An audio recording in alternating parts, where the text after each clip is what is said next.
Hey, everybody. What are y'all up to? Yeah, so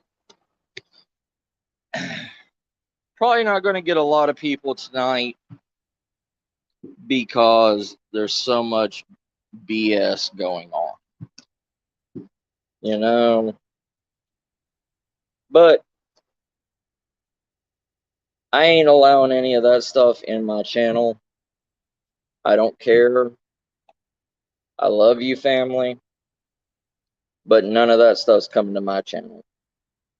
Anyways, so as y'all know, and we do this every night, we're going to sit. We're going to wait until some people get in here, and then we're going to start the live stream and take a mindset away from people. All right, so let me get this started. Hey, Floxus, how you doing? How you doing, sis? Give me 1 second.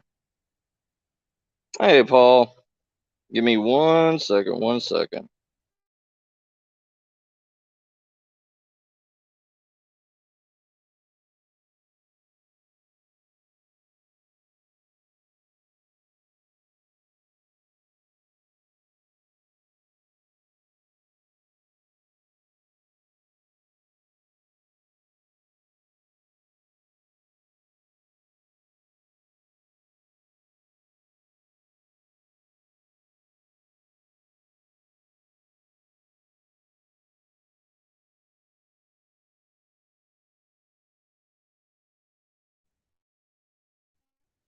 All right, I'm back. I'm back.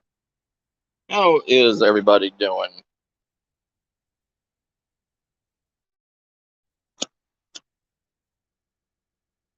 How you doing, bud, brother? How you doing, GG, sis?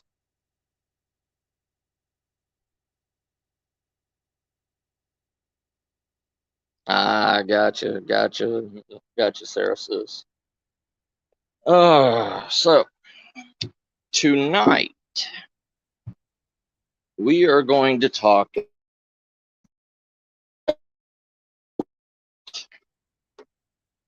We are going to talk about your castle defenses. And what I mean by the castle, I mean your homestead, your actual area to protect.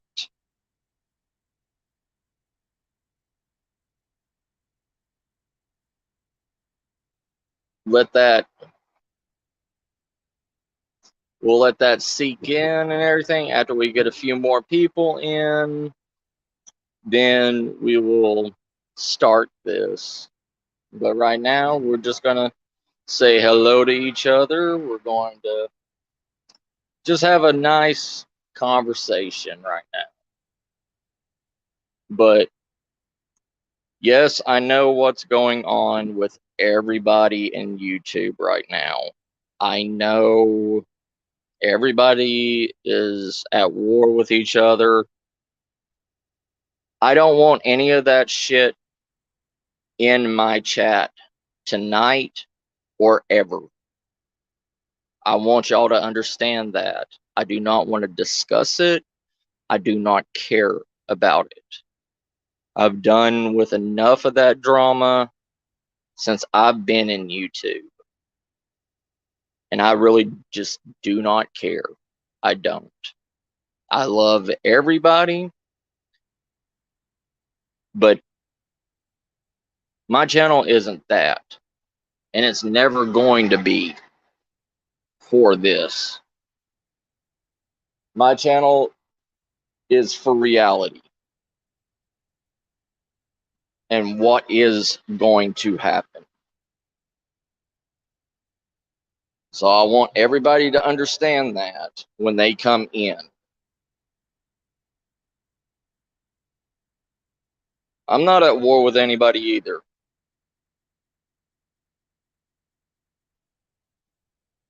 But like I said, I do know what's going on. I just don't want none of it in here. I am going to be like Poland during World War II. I am going to stay the fuck out of it. Ain't no sense in it.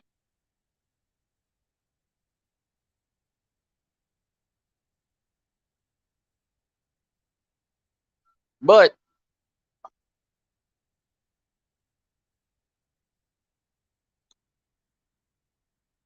in this live stream, we are going to discuss about defense. Defense of your castle, defense of your preps, defense of your whole entire land. And you're going to need that in SHTF because we are all human and we all get tired. We all need sleep. And you can't be up 24/7. You cannot constantly be on guard because 90% of us only have us and maybe one or two family members in your castle. Could be you, your wife, you, your significant other, maybe a child, or you and another family member, maybe a sister, brother, cousin, somebody. And yes, you can pass the role. While you sleep, somebody else can take guard. Then you guard while that other person's asleep. Hey Janet, how you doing, sis? But in that mindset, everybody gets tired. Everybody gets worn out because in a SHTF situation, you don't have to just stand guard. You have to do other things also while you're awake to stay active, stay productive. So even guard duty on top of taking care of your farm, taking care of the animals, taking care of the defense of your shelter, of your castle, takes small amounts of strain off of you all the time. But since we got enough people in here and everything, I'm going to go ahead and start the beginning of the live stream. I'm going to do the opening, all that jazz, then continue on. So let's 5, 4, 3, 2, 1.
right, all right.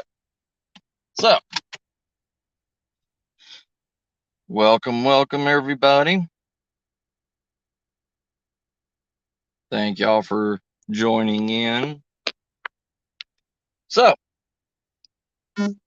defense and how much strain, mental and physical strain, a human body can withstand during an SHTF situation. A lot of people do not understand what is going to happen in, per se, SHTF. Hey, Danny, how you doing, brother? So, what we are accustomed to in this semi-perfect society that we live in now, we are able to sleep when we want to. We are able to guard our house at any moment.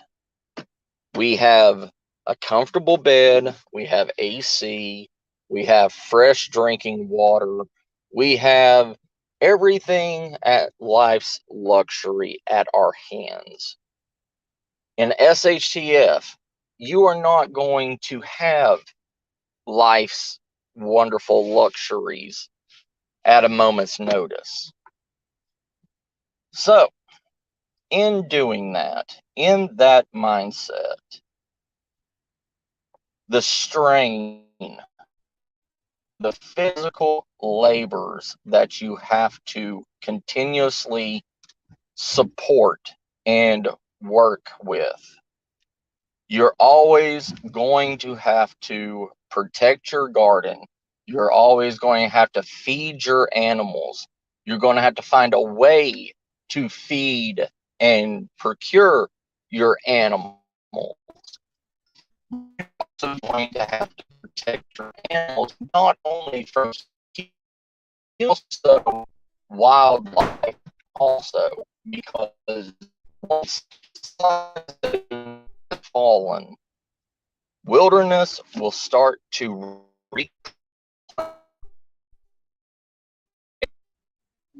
and that means your wilderness is going to, the wilderness and nature is going to start the moment that you stop watching it.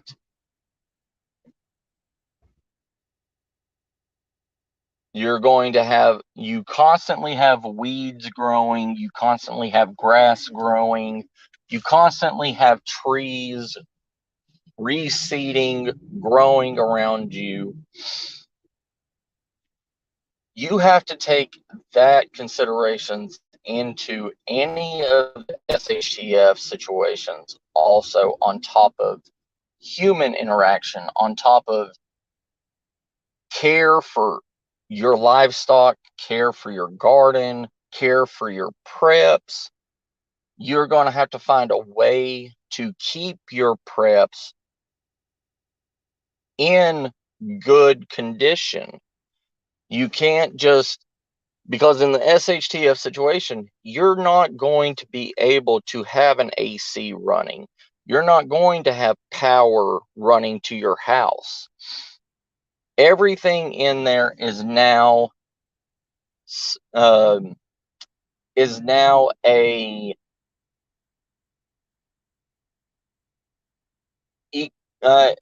now a what's the best word I can use for it?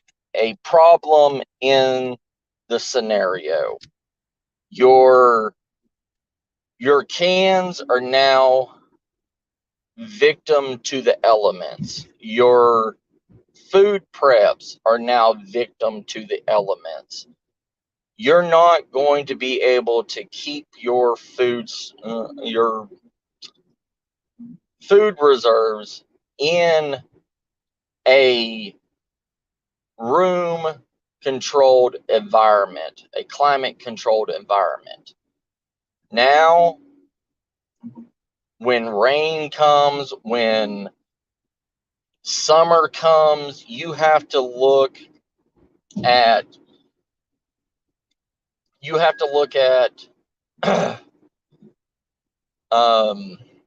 what is it called?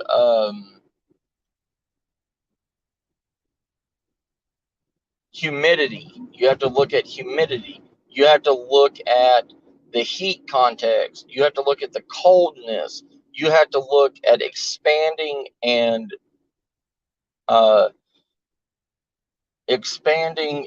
contracting elements to your preps. That means your cans, that means your water, that means everything that you have in storage is a victim to the elements.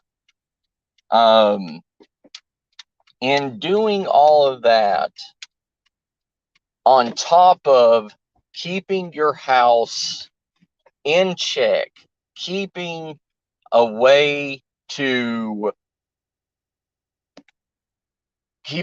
sorry, I'm driving, everybody. It's hard for me to keep on track, but it's going to be harder and harder to contain the perfect scenarios to your stocks and everything. So in doing that, you are going to have to always keep an eye out on your preps. You are going to have to learn how to reinforce the outside of your house also. You're going to have to learn how to become not only a carpenter, but you have to become a woodworker. You have to become a construction worker. You have to learn how to transform your house into an impenetrable castle. In doing that, you are going to have to pre-buy all your materials and start today, or you're going to have to buy all your stock, prep it for when SHTF happens, so you can transform during the beginning stages of the apocalypse, of the SHTF situation. Because nobody wants to do this during SHTF situation. Because once you have to go into an SHTF situation, once you have to start planning and transforming, that is extra time, extra effort that you do not have time to do, because everything else is going to go under. You are going to always have to be on guard. During the beginning of the SHTF situation, you are going to have to go and grab and scavenge at the beginning of the SHTF, where everybody is robbing, killing, doing anything and everything. Hey, Doris, sis, how you doing? That takes time, that takes effort, that takes stamina that you do not have to waste. Because the more you waste, the longer and the harder it is for you to go to sleep and be able to wake up at a moment's notice. Say you spent 13 hours outside fixing up your garden, fixing up your house defenses, and then you go to bed and it's 2 a.m. in the morning and sunrise is 6 a.m. You have to utilize every bit of the sun, every bit of daylight to your advantage. That means all your work and everything has to be done during the day. You are not going to be able to utilize or do anything at night, because there is not going to be a way to use a light source unless you have a huge stockpile of batteries and you don't mind wasting those needed batteries on nighttime usage. Oh, it's all right. I'm doing, Doris. I'm doing, sis. But the thing is you have to utilize your time correctly. If you cannot utilize your time correctly, you will never be able to be in a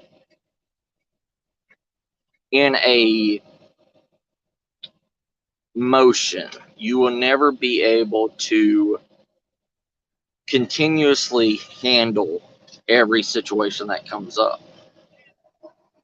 Oh, give me a second. I got to go get some third shift coffee.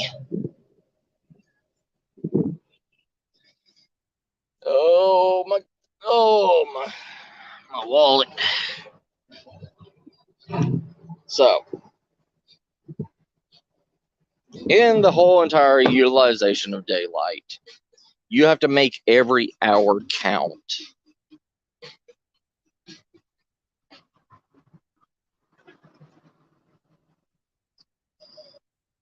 Oh, Friday night, all the drunks are out.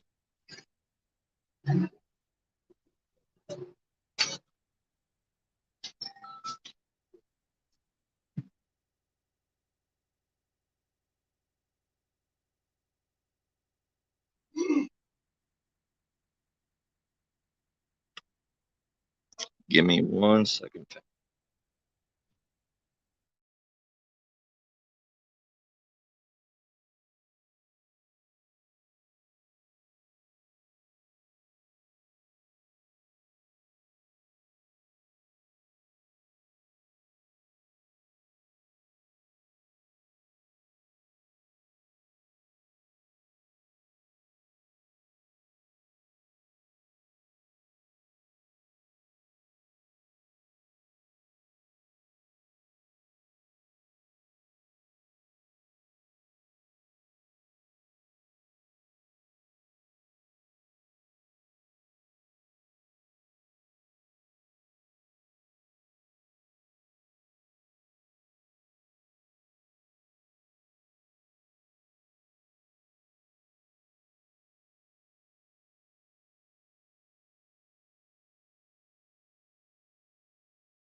Un momento, por favor.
All right, all right.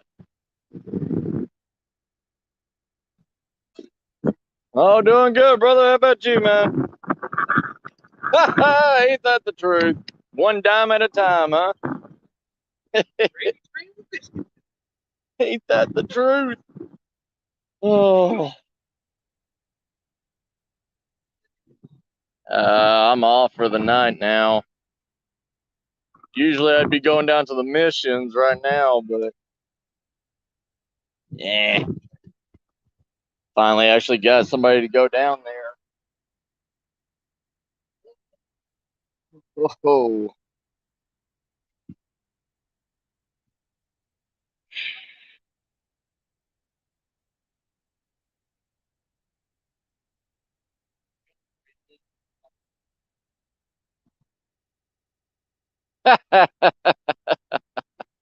Ain't that the truth, brother? Ain't that the truth? Oh.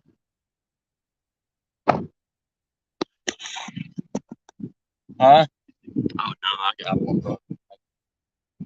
Thank you, though.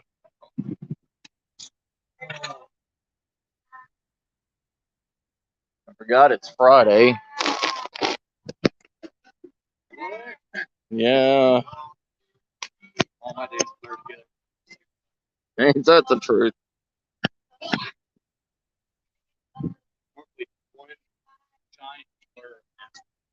Yeah. Oh, yeah. Yeah. Somewhere.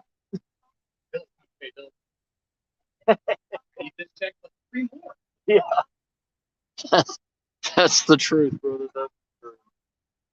It's just not the same anymore. No, sir. Ain't that the truth? Oh, yeah.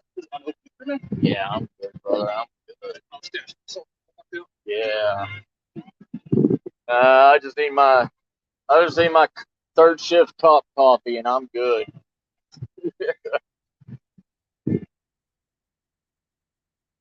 Another thing too, gas station shit. Yes, coffee good. Coffee good. Oh yeah.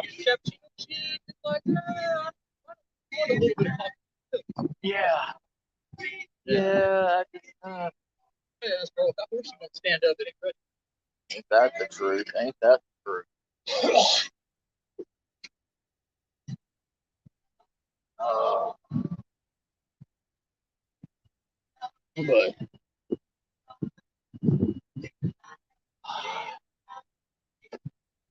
was so much easier. It was so much easier 10 years ago than it is today. Rent was affordable. Mm-hmm. The keg was affordable. Everybody kicking. Yep. Fucking jobs paid well. Yep. Yep. Everything. Yeah. Yeah. It I mean, you know,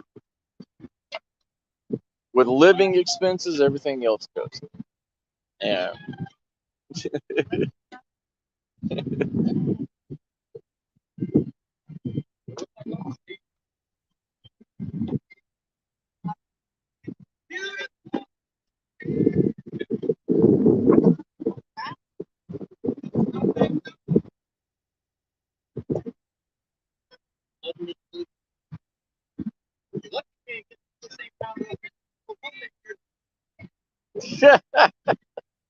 My little niece on my.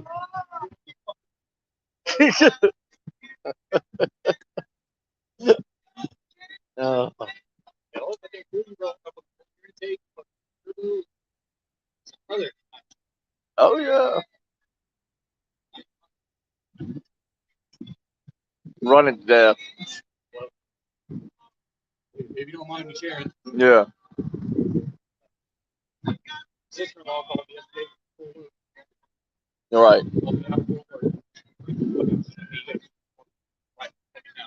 Like joking, right?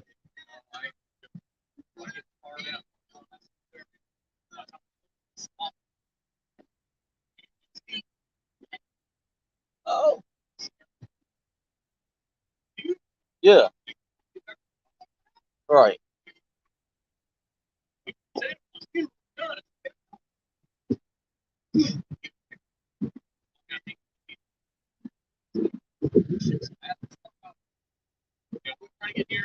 Yeah.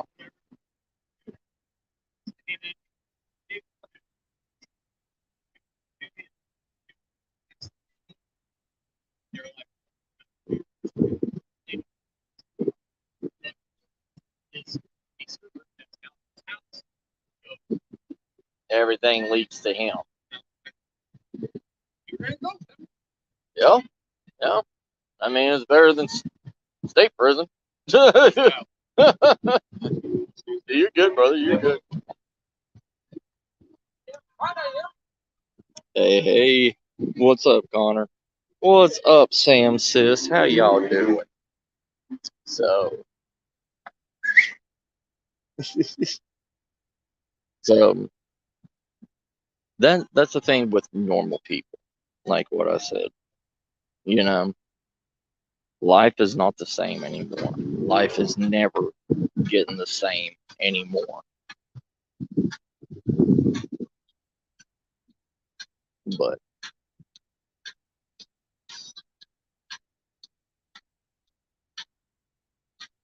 life is a joke. Life is what people want you to see. All of this, there's nothing good going on in this world anymore. That's why you need to start preparing for SHTF.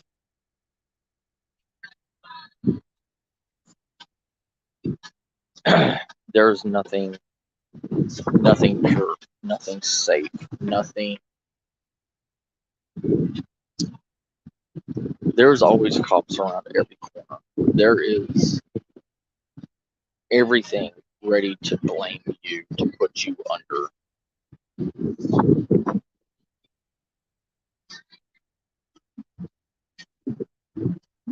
But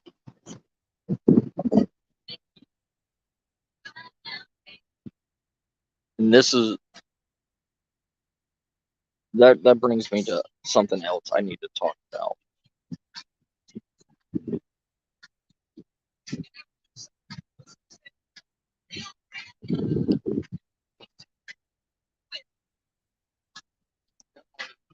Oh, you're good, brother. You're good. I haven't blown it yet.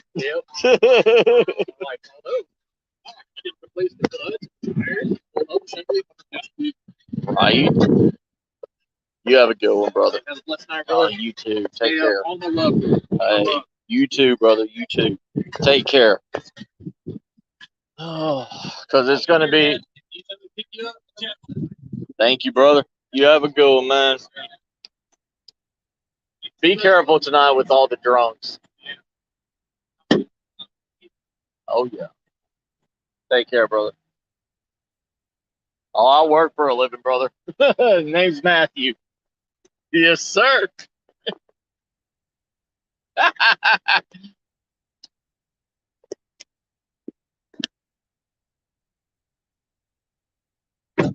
All right. So, from firsthand, this world is a lie. Hey, spooky brother. What's up, spooky? So, spooky says I don't do enough live streams with people seeing me. So, how you doing? How you doing, my spicy brother? Anyways, so, oh, nothing spooky, nothing. So, firsthand, that guy's brother was doing an at-home job and everything, and his company turned on his brother, saying that he was embezzling money. And the SWAT team went and kicked down the door and arrested him, put him in pretty much a hog lock, and hauled him out. Hey, Misty sis. So, this world is not the same. And that's why I'm trying to tell you right now to stock up on everything. SHTF is literally just around in the corner. I'm not saying that SHTF is going to be in 5 years. But in the next 10 years, most likely it's going to happen. Prudent, a chicken company, a kind of like a Tyson kind of chicken factory. They literally euthanized 5.2 million chickens last week because because their chicken flock had the bird flu. 5.2 million chickens, okay? You know how they got rid of these chickens? They closed all the windows. They closed both the exit and the entrance doors. They raised the temperature up to almost 200 degrees and literally cooked the chickens alive. After they did that, they had all the employees and everything clean out all the dead carcasses of the chickens. And then they proceeded to fire or quote unquote lay off all the employees of that chicken farm. That was over 200 employees, 5.2 million chickens gone from this company. Yes. Yeah, Misty. Whoop. But this world cannot continue to destroy livestock and still continue to produce food for us. You need to stock up now. You need to buy, buy, buy. And you need to start learning how to prepare, how to prep, how to make a food pantry. It's getting worse. There was also over 12 tons of beef that had to be recalled from, I think it was 5 different states. I believe it was Virginia, Massachusetts, Nevada, Arizona, and Southern California. The meat had to be recalled because of E. coli was in the meat. That is 12 tons of meat that had to be recalled. People are showing right now in major cities up north, their meat prices have gone through the roof.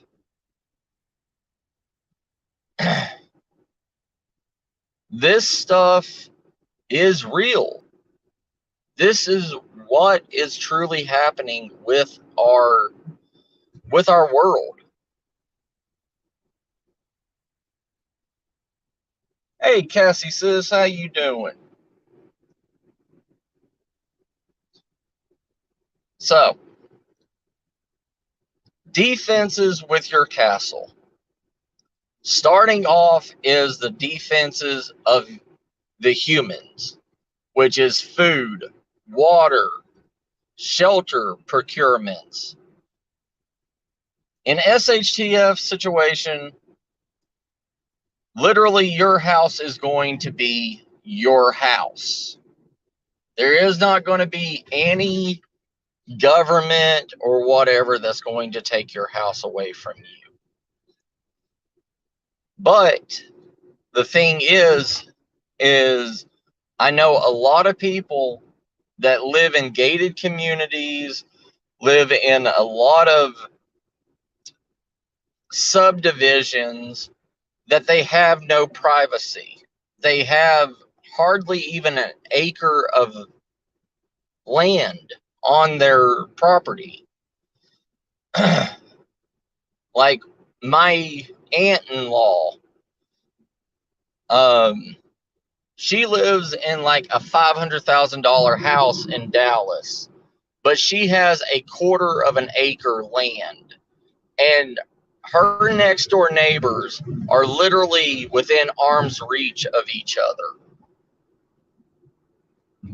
In an SHTF situation, you are not going to be able to defend and keep a house like that protected. You're not, because there's going to be so many people in that subdivision, in that community, that is going to turn on you. And you're not going to be able to build defenses to that house without other people in that area knowing what you're doing. Any little step that you take, the majority of civilization knows what their neighbor is doing. You're better off literally trying to, the best thing that you could do is right now stock up for a month to 2 months worth of food, so it can be easily transported in a vehicle to a remote location farther out away from civilization. Because you don't want a target put on your back. You just don't. If people see you bringing extra food, extra water, extra supplies in, you become a target. People wonder what you're doing, what you're stocking up for. And they will keep you on the map. And if SHTF happens, because the majority of people today don't even have enough groceries in their house to last them a week. And they don't have anything to last after that. I mean, so your neighbors may have a bare fridge, but you have quote unquote extra stock that you've been bringing into your house, and they're going to put 2 and 2 together.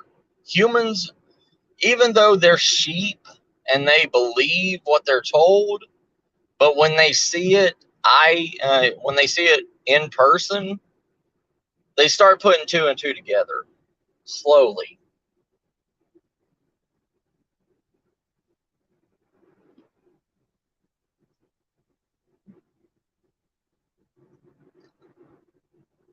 And see, that's what I'm talking about, Spooky. Like that, you're not the only one, Spooky. You're not the only person that lives in a gated, close-knit community. I mean, a lot of majority people, a huge majority of people live in gated communities. And it's because that's how the housing market has culled civilization to be, because we are flock-like creatures. We, even though we like our solitude and everything, but we still like being at the front door and have a smiling neighbor wave and say hello to us. You know, it's that human interaction that makes people human. It's called a close-knit mentality. Hey, MCAT, how you doing, brother? I know you're a bird. I know you're a bird flock, but the majority of humans are sheep. The majority of humans are do what they're told.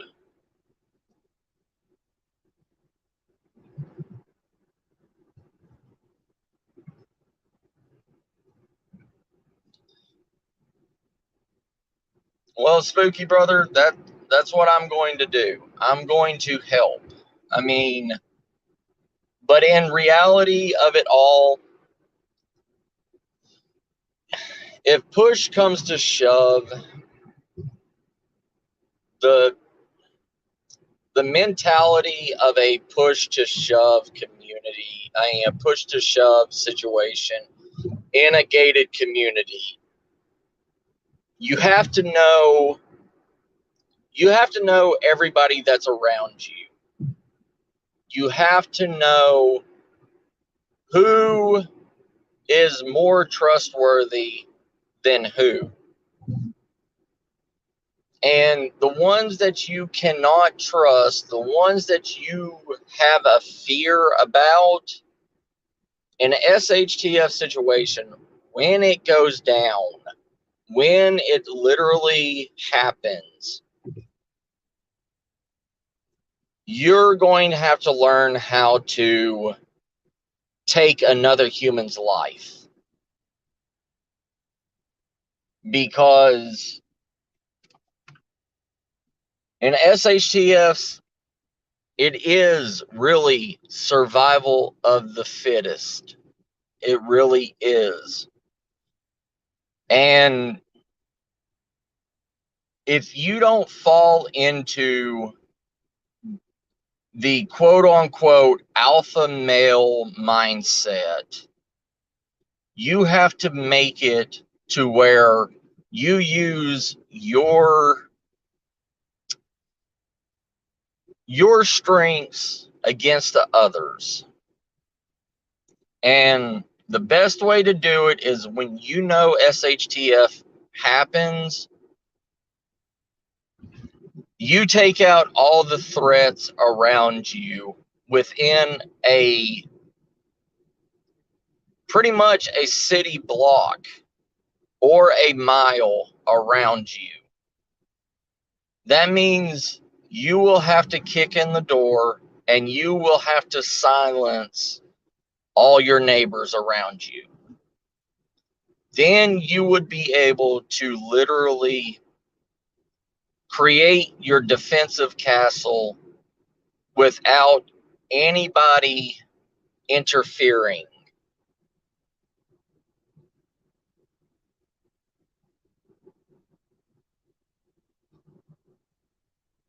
Right, Misty? Yeah.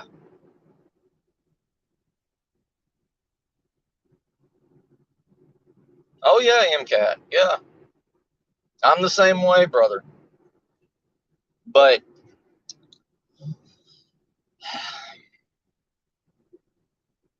I hate talking like this.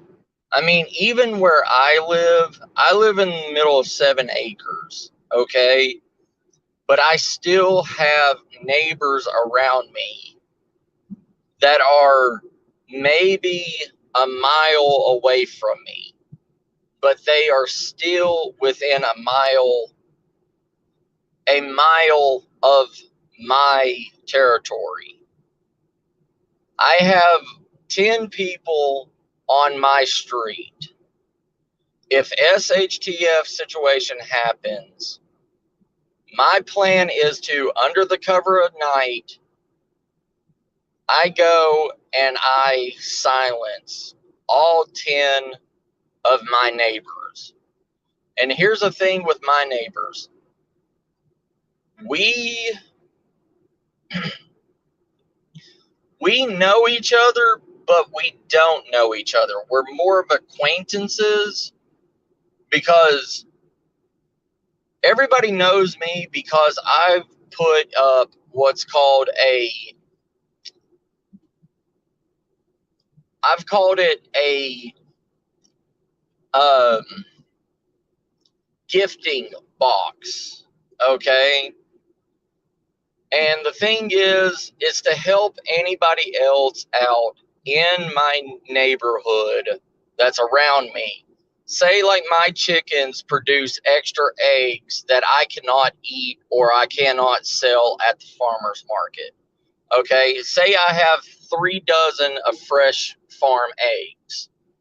Well, I'll put it in this barn box that I created at the end of our neighborhood, the end of our street. And I will put it there. And if anybody needs eggs, they just come and they grab a carton of eggs. But the thing is they have to leave something in return. So there's goat farmers, there's cattle farmers, there's actual, like, woodworkers and stuff like that that live in my community. Say somebody needed eggs and they were a goat farmer. Well, the person that's a goat farmer knows how to make can milk these goats for milk, can make goat cheese, can make a lot of things. And whatever they have left over or something that's equal value of trade, they will put it into the box. Like the cattle, like the dairy owners, they will put one-time free gallon of milk coupons in this box, and you take one of the coupons and you can redeem it at their farm at any time and get a free gallon of fresh milk. The woodworker, he'll have a coupon where you take it to him and he'll make anything that you need that has to do with wood. So it's kind of a trust system. You put something in and you get something in return of equal value, like a barter system. But we have came to a community agreement that we would continue doing this if SHTF happens. We will continue to support each other. But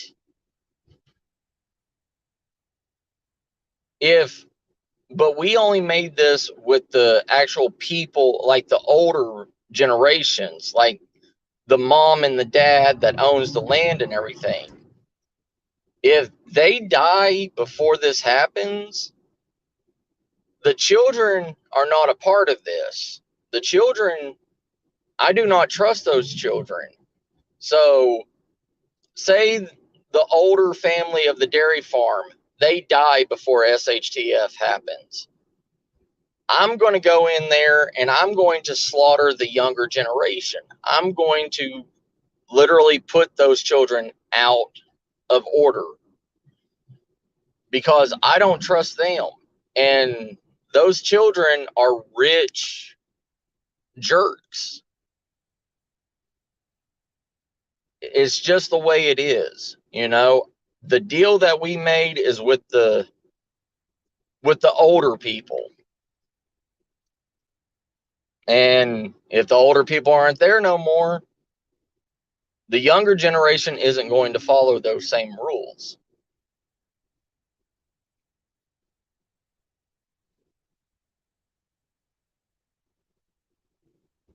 Oh yeah, MCAT, there's already food shortages going on, brother. There is, just like I mentioned, Purdue, last week, they euthanized 5.2 million chickens because they all had bird flu. They literally killed 5.2 million chickens, and they laid off 200 employees at Purdue Chicken.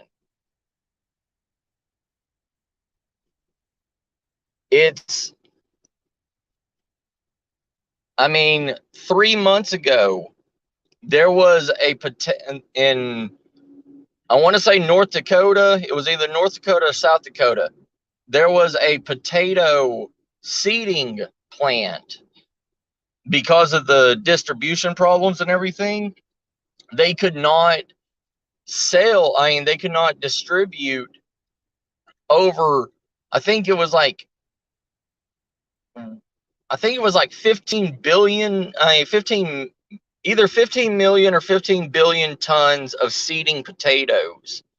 They had to literally destroy 15 million or 15 billion tons of seeding potatoes. And they buried them in a football-sized field and buried them and destroyed it.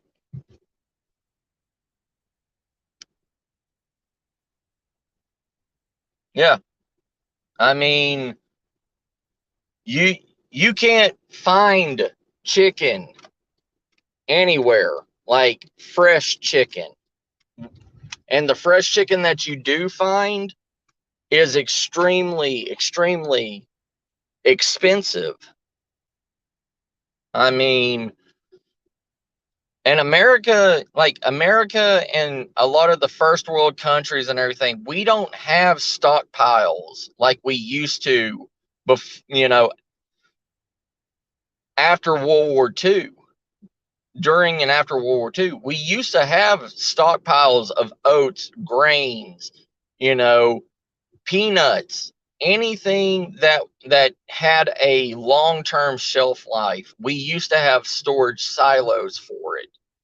But after World War II, we stopped making storage silos because it took too much to keep the storage silos running. So now, the way America produces food, it's on a daily shipping protocol. That's why you always see shipping trucks and everything always going to grocery stores daily. Like, if you go to a grocery store in the morning, you always see the bread men there in the morning. You always see like the chips being delivered in the morning. You see a lot of stuff being delivered by individuals to stock the shelves every day. But now you don't see that anymore. You don't see it. You haven't seen that happen since the middle of the pandemic, when nobody wanted to take the chance of getting the big C word because they are afraid of it. People are still afraid of this ever-evolving pandemic. No, it's not. Oh yeah. There's been 2 major meat factories that have been set on fire. Yeah. But no, I don't think it's being engineered, MCAT. I believe that we have put ourselves into this predicament because we now see how fragile our system is. We have always relied on daily shipments. I mean, we have put everything on a daily basis. And like most fast food places had a weekly delivery instead of daily deliveries. We have set ourselves up for failure because of this epidemic. We never thought that we would have an epidemic on this scale. We haven't had an epidemic on this level since scarlet fever and since polio. We have not had an epidemic like this. But before, we had stockpiles we could go back on. We had corn stockpiles, we had oat stockpiles, we had grain stockpiles, we had stockpiles of basic necessity needs. But now we don't have that. Right, MCAT, yes. And we have literally neutered ourselves with what we've done.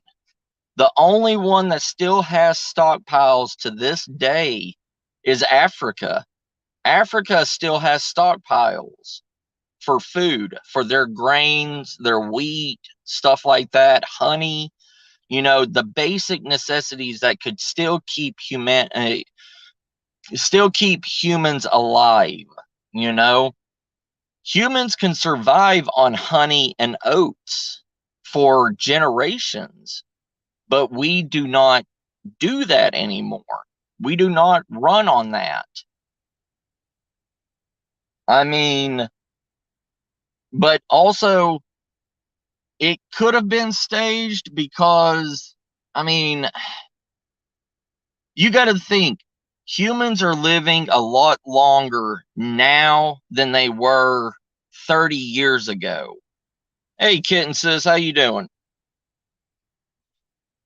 People are literally outliving, there's grandparents outliving their grandchildren,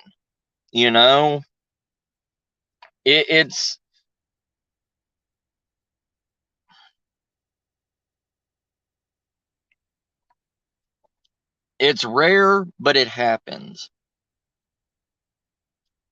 But with the first stage of castle defense is preparing your stocks, preparing your food, preparing your ability to survive the long term. Now, food preps, okay? Food preps are not meant to be there for you to just sit back and live on. Because what are you going to do after that year's stock is up? You're going to have to become a scavenger. That year's stock is supposed to help you in the pre-SHTF situations when it first happens. So you can plant your garden, so you can get your livestock in order, and you can eat off of your reserves while you grow, because your garden is going to take 3 weeks to 6 weeks to grow, to start producing. Your animals are going to take at least 3 months, especially chickens. Your chickens are going to take 3 months before they're even able to start laying eggs. Your rabbits take between, I believe it's 3 to 5 weeks before they're able to start having children of their own, before they're able to reproduce. Guinea pigs takes about a month before they're ready to produce. So your stockpiles, your preparedness, your food stocks is so you can rely on those food stocks as a backup system until you can get your outside needs ready to harvest.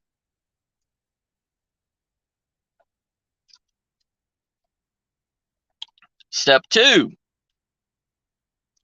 your outer barrier, your land barrier around your castle. You need to not only do man-made traps and man-made barricades, but you also need to use nature as your barrier also. You can make a whole entire row of blackberry bushes to intertwine with each other around your fortification. You can put 15 blackberry bushes together.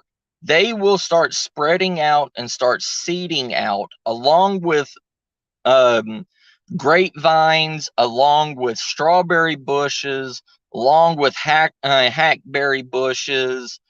Let them intertwine with each other. And don't forget to also put cacti into your natural barrier system also. Like um, prickly pear cactus. You can put prickly pear cactus right in the middle of all of that. And prickly pears produce fruit that you can eat and harvest also. So you have a working, edible defense around. Then you intertwine it with barbed wire. You intertwine it with hog wire. You intertwine it together with man-made materials. And right now, you need to start stocking up on razor wire. Basic barbed wire is all fun and good and everything, but it's too easy to be able to cut regular barbed wire. What you want to do with barbed wire is you want to put it underneath your fencing. You want to put 4 rows of barbed wire underneath your fencing and 3 rows of razor wire on top of your fencing. Then you want to intertwine behind the hog fence and in front of it with razor wire on the back and barbed wire on the front. That makes a glorified, uncuttable defense grid fence. That's for your outer boundaries. You also want to start making what's called tripwire alarm systems. Tripwire alarm systems is fishing wire tied up to aluminum cans or bottles or anything that's up into the trees. And when they walk through, they will snap the tripwire, and the alarm system of strings of cans or strings of bottles will fall out of the trees and start rattling together. You can also use natural wildlife alarm systems also, which is called guinea fowls. Guinea fowls are the most disgusting looking vulture-like turkey chickens. But the thing is, moonshiners used guinea fowl for so long to be a natural alarm system because they run around. They not only harvest and kill off your insect population and keep it down, but they will always be alerted to anything that is not natural around them, and they will continuously let out the most loudest like squeals and crows and everything, and they sound like kind of like rabid turkeys. That's one way to also protect your outer defenses to your castle. And also, they're a backup food source too. They're like really dark meat chicken. And they also lay their eggs all over the place. So you will find about 30 or 40 guinea fowl eggs just lying around. So that's also a good thing to have. Another thing is you want to drop, if you're in an area of woodland, you want to grow what's called a natural garden system, something that blends in with nature that nobody can actually identify and know what it is.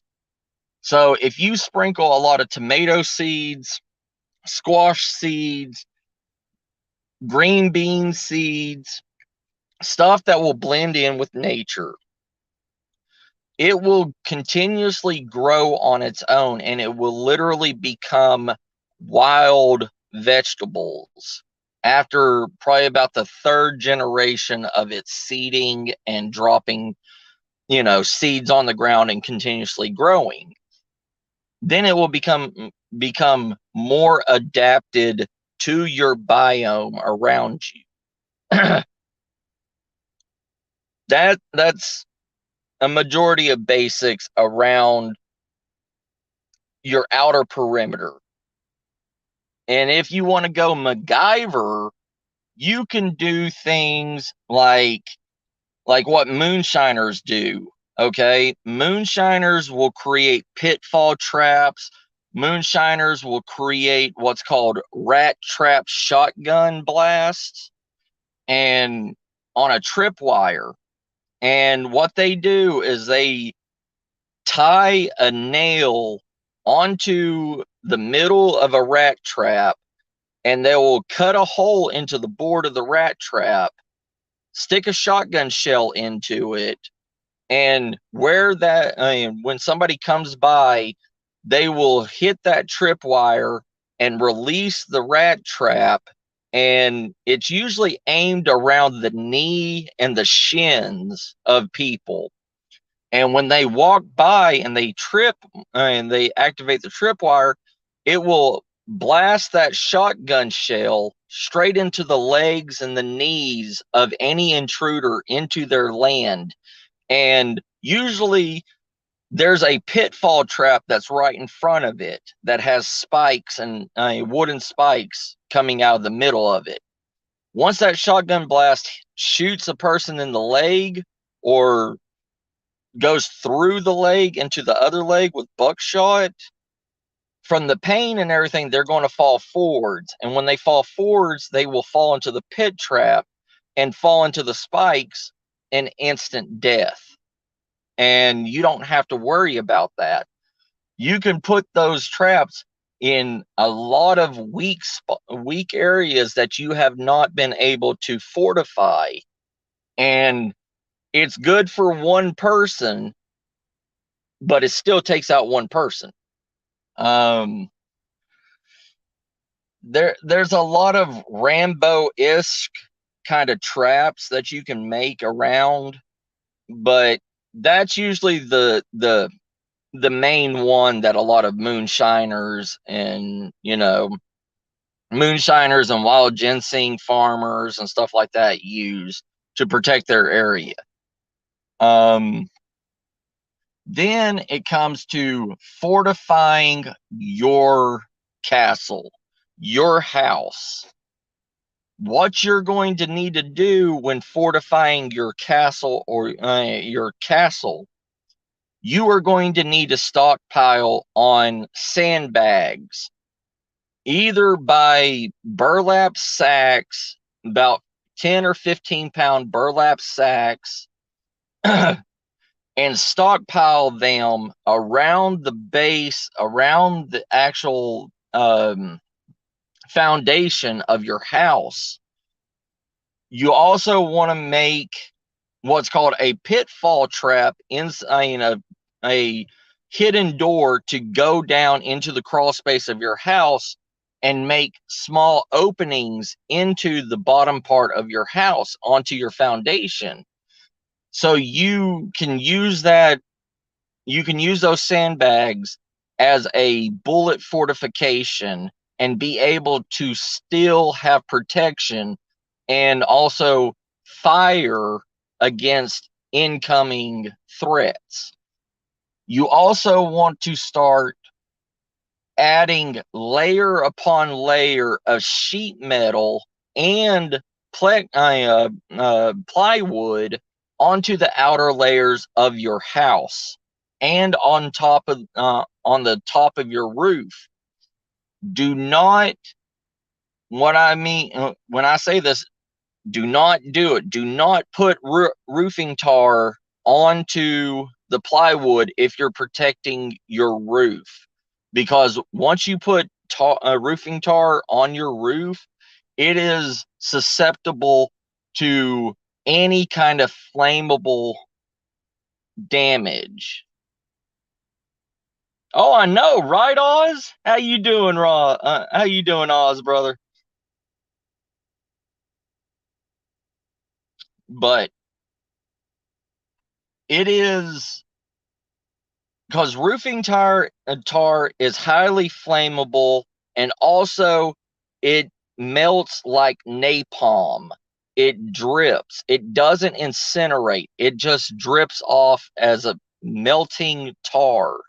So if somebody throws a Molotov cocktail on your roof, it's going to melt that roofing tar. That roofing tar is going to come down. That's why house fires, once it hits the roof of a house, it never stops, because once it starts melting, that roofing tar that's holding your shingles and everything together starts dripping down. It creates more of a fire, and you cannot put it out. Yes, Oz. Yes. All waterproofing is still made the same way as it was 300 plus years ago. Like how you waterproof canvas, how you waterproof anything with mineral spirits or anything like that. It's all flammable, and it all melts like plastic. So if you really want to make a good homemade Molotov cocktail defense, put some roofing tar in a glass bottle, put alcohol in that, set it on fire, and throw it at something, because the roofing tar will bust onto that person. The flames will flare up and catch that roofing tar on fire, and it will literally melt through a human being. And they will be in so much pain that they will not be able to fight back. Food for thought. I mean, and another good thing is, if you really want to make a flamethrower, get a good high-powered water gun, fill it with Zippo fluid, pump it up, and put a Zippo at the end, probably about maybe 2 inches away from the spray nozzle of the water gun, and you have an instant flamethrower that will throw about maybe 4 to 6 foot of instant flame. All right, brother. So those are good defense ideas. In SHTF situation, you are going to have to learn how to MacGyver a lot of things together, because bullets are going to run out. America only has enough stockpile of bullets to, if a SHTF situation happens, America only has enough bullets for civilians for 7 years. The military only has enough backstock of bullets stockpiled for 10 years.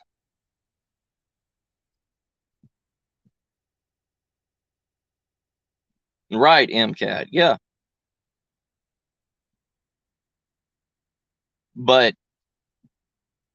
once it runs out, the only thing people are really going to be able to recreate is shotgun shells or black powder for black powder rifles. Those are only going to be the two things that you can literally remake ammo for.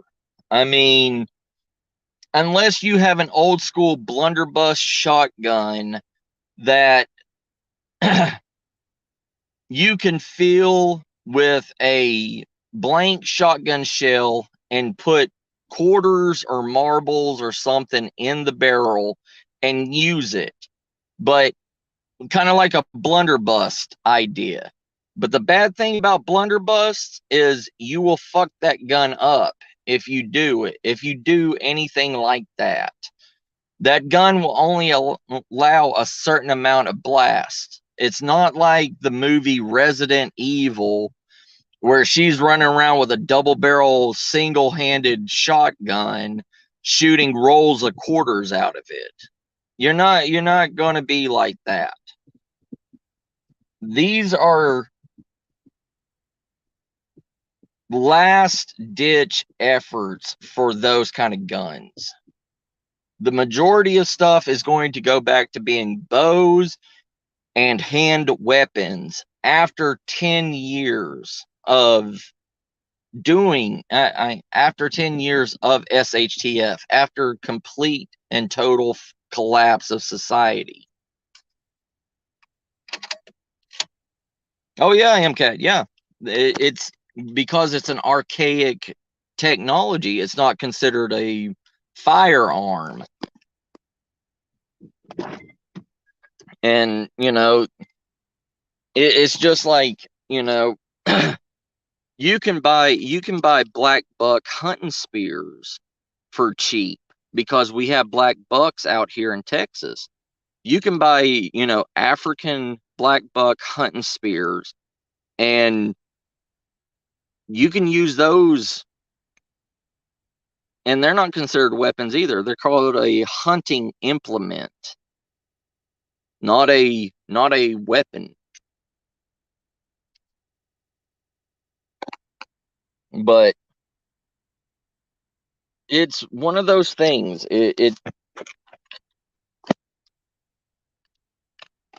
A lot of the stuff is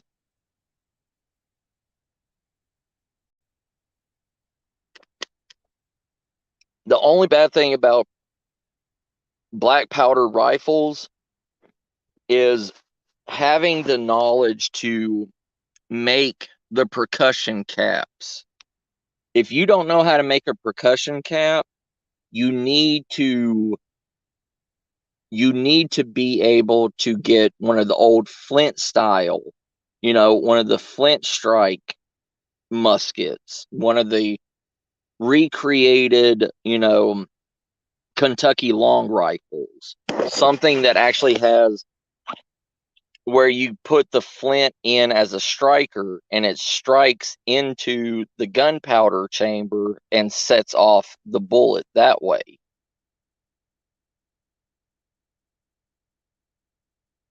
Right, MCAT, yes.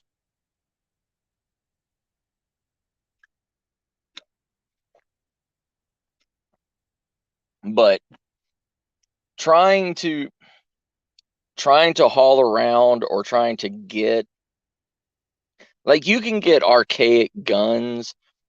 I mean, I saw a pre-Civil War, a one of the handrail Gatling guns that's on a wagon wheels that was used at the end of the Civil War that was still able to be fired, and it carried a 7.62 millimeter bullet in it. But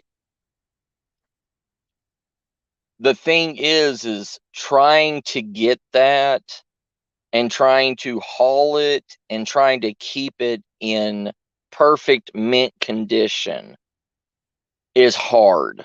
You know what I mean? Yeah, flintlock or matchlock, yes. That's what I was like I was forgetting was I knew flintlock, but I forgot the word matchlock, the one with the burning the ember jute twine. Hey, Rip Curl, how you doing?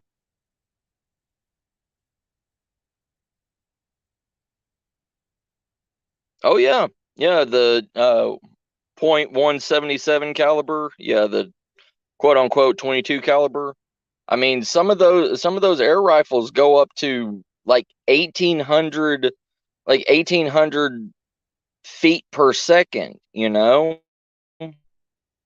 It's literally a 22 bullet. Oh, I'm doing good, brother. I'm doing good.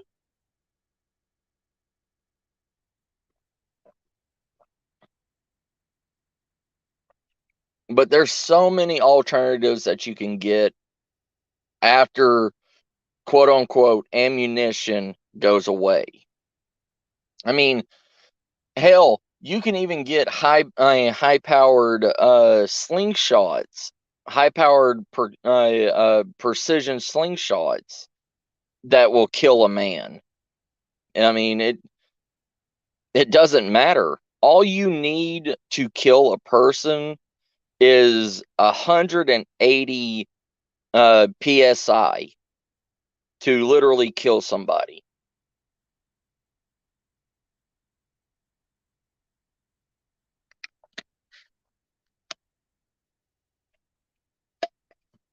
I think to break a bone, to break to break an arm, or to shatter a shoulder, all you need is like 75 psi to do enough blunt force damage to shatter bones.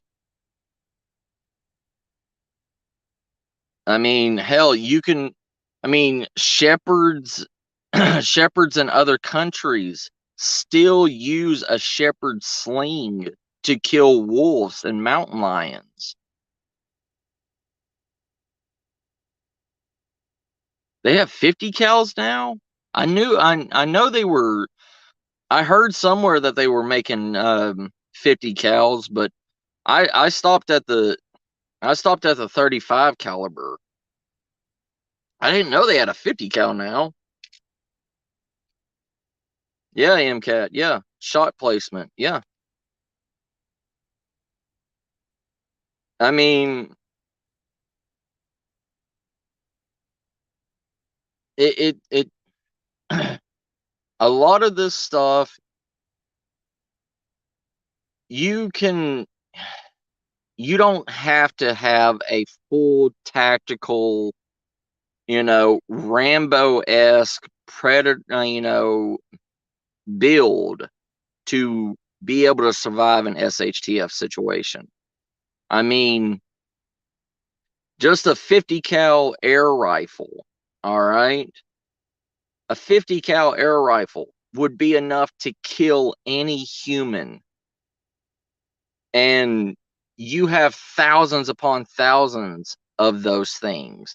And a BB, a copperhead BB, you can buy 15,000 BBs, or you can buy, what is it, 500 arrow point or hollow point pellets for like $3. Yeah, I haven't seen any of those large caliber ones.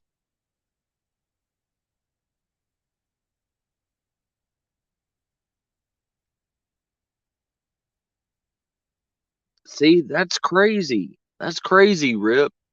But thank you for that information. See, I knew about the I have the .177, the 22. I have this the Ruger version that shoots 1825 feet per second. I mean, I killed a coyote with one of those. It was a perfect headshot, but it still killed a coyote. I mean, and I knew that they made the 35 caliber, but I just didn't have the money for any of that stuff. But going all the way up to a 50 cal, and like the 22 that you're talking about with a 30 grain bullet, that's crazy.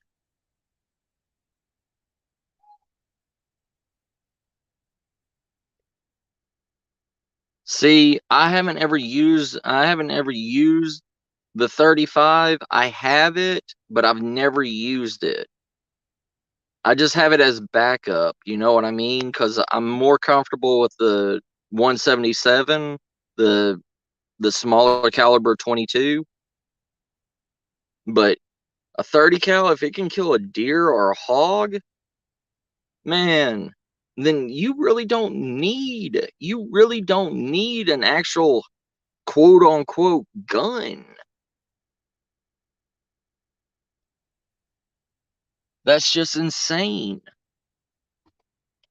And that's what I'm talking about. That's why I have this, so we can discuss this stuff, because there's things that I just don't have time to go and research everything that comes out brand new, you know?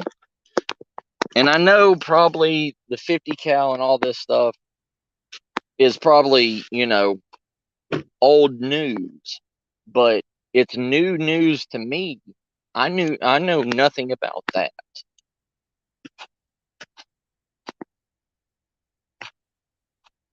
Like, I've always used recurve and compound bows, you know. I've used precision slingshots. I have a multi-purpose hunting slingshot. Um, it uses I can go fishing with it. It has a fishing attachment. It has all this stuff to it that'll allow me to just compact pack it and be able to shoot and get whatever I want with fishing darts. Hey, hey, Nightmare brother. Yeah, yeah, you don't need registration with any of those air rifles. How you doing, brother?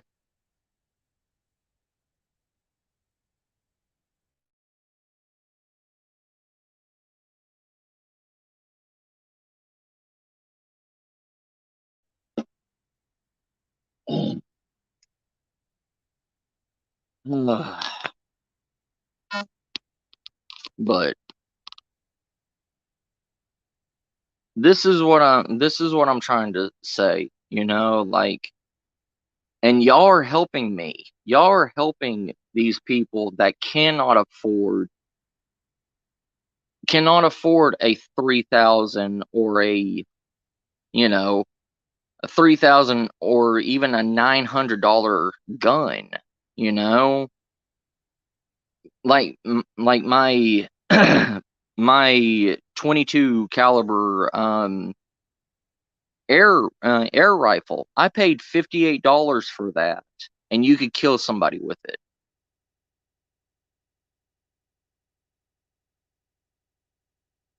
Oh, I bet, MCAT. I bet.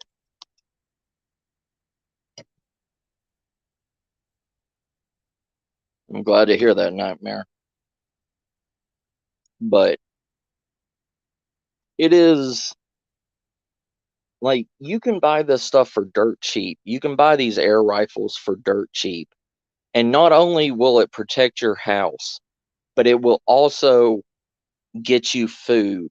It will kill a squirrel. It will kill a raccoon. It will kill, like what Rip Curl said. That 30 cal air rifle can kill a boar or a deer. Oh yeah, yeah, yeah. Black powder is inexpensive, yes, but a lot of people don't have the skill to know how to pack and use a black powder. You know what I mean? Because it's not the same accuracy as, say, a state of the art gun is.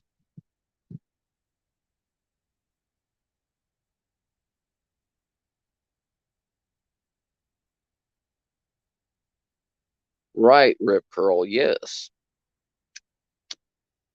Because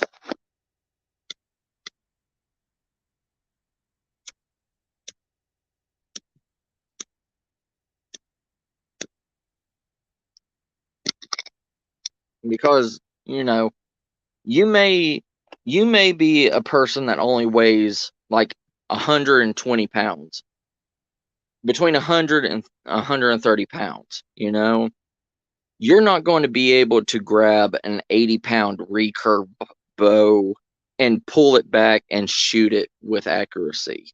You're not. You are going to have to know what your strength limit is, what your pull is.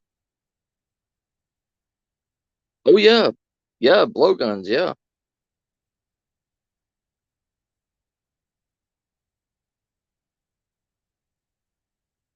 Right, rip curl, yeah. I mean, all of these alternatives is what you're going to need in SHTF.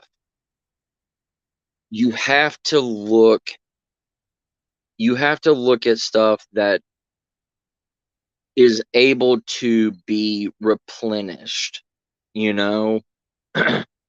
And the best ways to replenish is to be able to either make your own materials for it, learn how to do it, and then also, you know, because making a bow is not just going out and whittling a stick and making sure it's straight and just put it in the bow and shoot it. There's heat temperament on it. There is specific things that you have to do with the feathers, the fletchings on it to recreate that arrow to be able to be used. I mean, it's not like a slingshot where you can just grab any kind of rock off the ground, put it in, strap it in, and shoot it.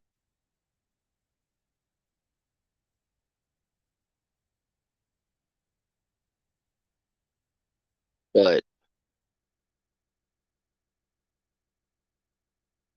like, I actually bought one of those pocket shots, one of those plastic um handheld tube things with the balloon like um, elastic bag that you pull back and shoot. Those things are actually pretty accurate for the size and the compactness of it, and it's pretty powerful. I mean, it shoots about 20 foot with good accuracy. Anything longer, then the accuracy goes away. But it's a good short distance, you know, defense or personal, and you can use anything with it. You can use a rock, you can use a marble, you can use anything in it. You can even shoot arrows out of it, like crossbow bolts out of it.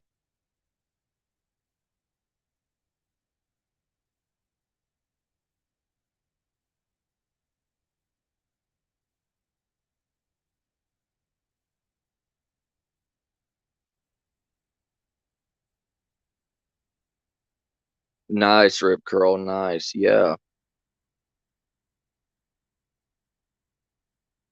Yeah, it's been a while since I've used the black powder rifle, but I still have a Kentucky long rifle replica that is fully functional replica.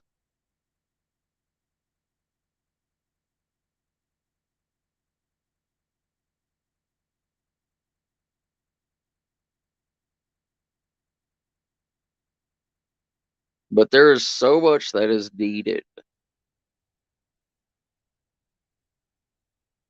because, especially when it comes to your castle, you need to protect it like it's the last thing that you have, because it is the last thing that you have. Your castle is not only your shelter, it is your storage, it is your safety, it is it is your peace of mind.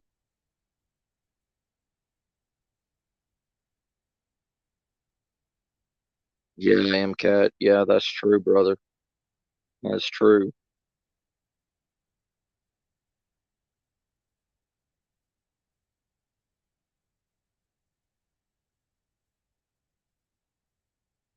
And like I said, none of us know when SHTF is going to happen. We don't know if SHTF is going to happen 5 years from now or 20 years from now. It may happen in our lifetime. It may not happen in our lifetime, you know, but it may, I mean, I know it will probably happen before the end of my lifetime. I know it will. And I would rather be protected and have everything in place and everything taken care of.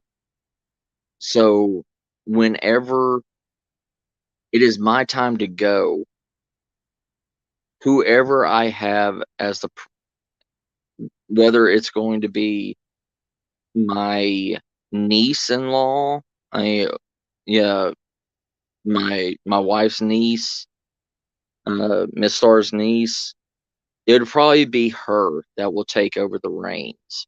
I will show her how to survive, how to live, how to be, or one of her cousins. But somebody in the family is going to be protected with whatever they get from me and Miss Star when we pass.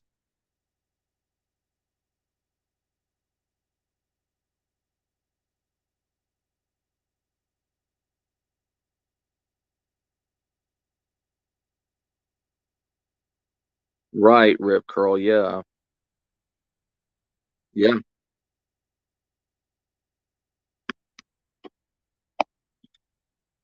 And it's one of those things.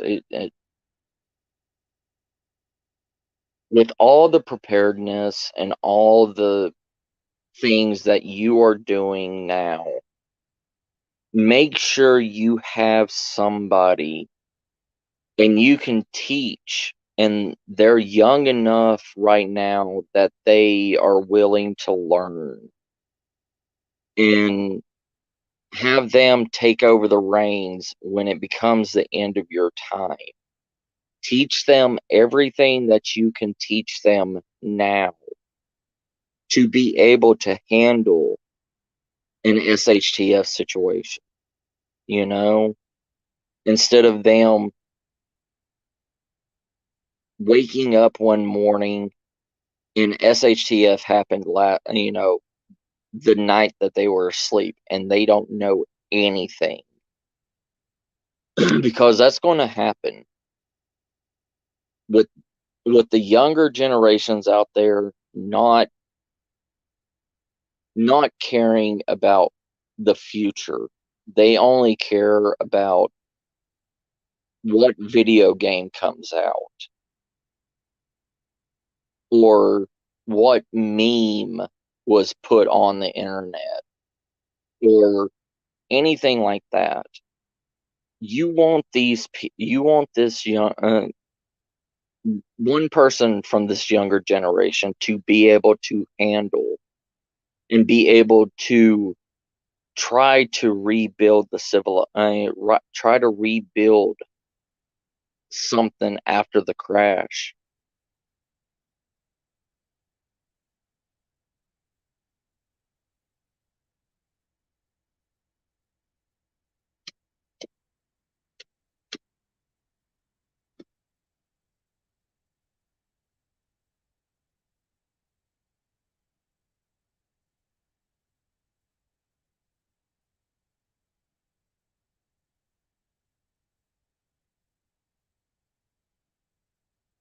Right, Rip. Yeah.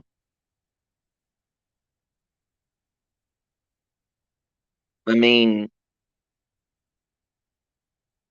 it's one of those things, it's It always needs to be, you're always going to need a handgun. You're always going to need a mid-range shot. Then you're going to need a long range. You're going to need to take out something. You're going to need to take out intruders, big game, something like that at a distance to protect what you have. And it's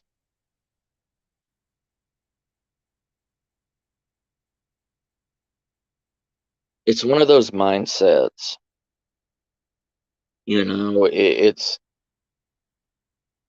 It's almost it's also how much ammo you can store with all this on top of every other prep that you have. And not everybody has a huge 5-bedroom house. A lot of preppers and everything, most of their SHTF gear is in a storage unit because they don't have the room to store anything.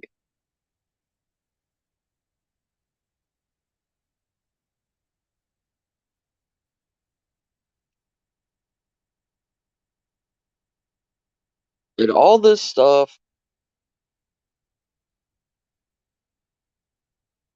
yeah, all this stuff is going to help you in the end. But the thing is how much of your house, how much of your castle are you willing to sacrifice to stock? How much room can you spare to prepare? That's a major question that a lot of people need to answer, you know? And a lot of people need to realize this too.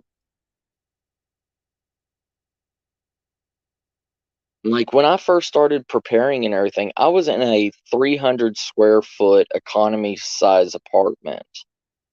I only had enough room to have a inch bag before it was called an inch bag, you know? I called it my bug out bag.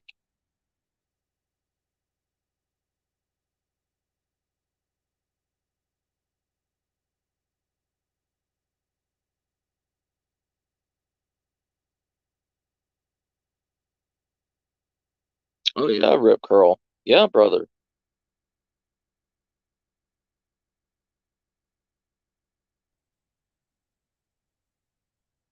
Even if they're only allowed, I mean, even if some of these people can only get half of that, they're still already ahead of the game.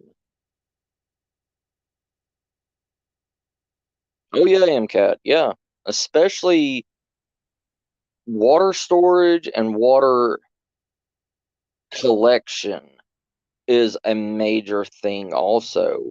It especially depending on the biome that you live in.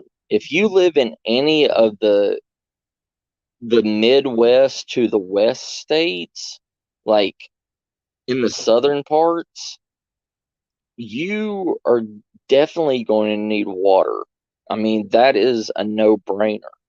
If you live in West Texas, Central Texas, through Arizona, through New Mexico, all the way, and like even in some parts of Utah, um, and in California, where rainfall is limited and water storage is even scarcer, you need to find a way to collect every single droplet of water.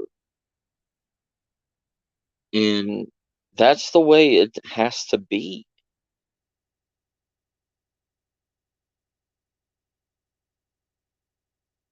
I mean, food preparation is one thing, but water preparation is a mainstay, especially in a lot of, like I said, in a lot of Western, biomes. I mean, look how many, just in Texas alone, how many ghost towns have died because the water wells dried up. I mean, you can only survive 3 days without water.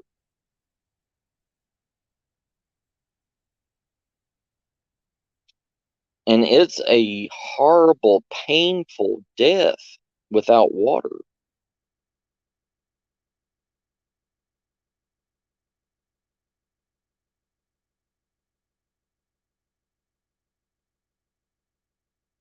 Yeah. See, that's better than it is here in, in Central Texas or West Texas. I mean, I think West Texas last year got maybe 35 inches of rain all year.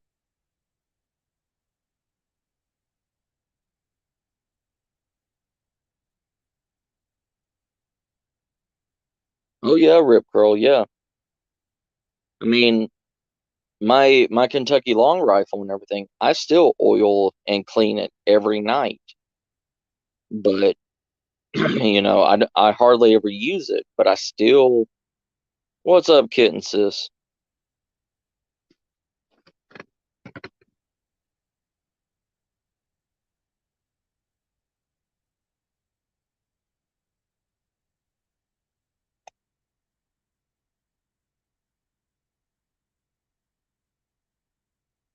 Really, really, Rip Curl, y'all going through drought right now in Iowa? I mean, in Oregon?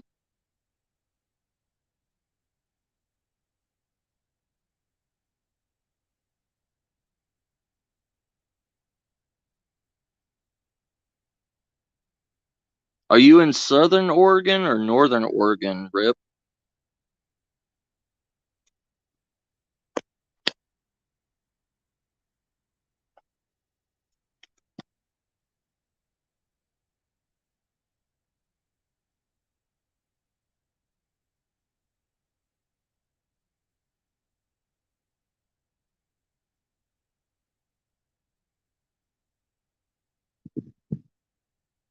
Yeah, this year we're already starting to go into drought season already in Central Texas. So, and that's one of the bad things, like here in Central Texas, we rely on recycled water, recycled gray water. And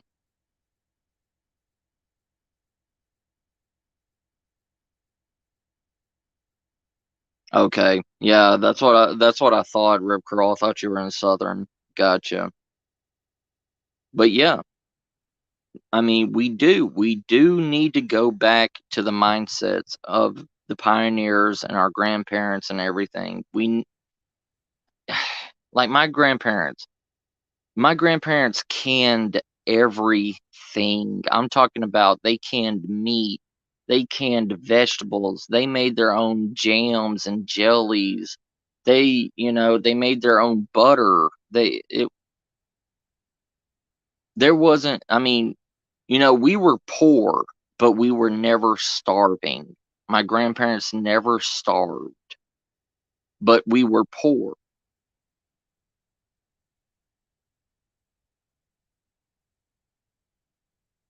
Right, MCAT. Yes. We are a throwaway society. We don't we don't save anything. It's like Tupperware, you know? If Tupperware goes bad, I mean, people throw Tupperware away all the time and just go to the dollar store and buy new Tupperware.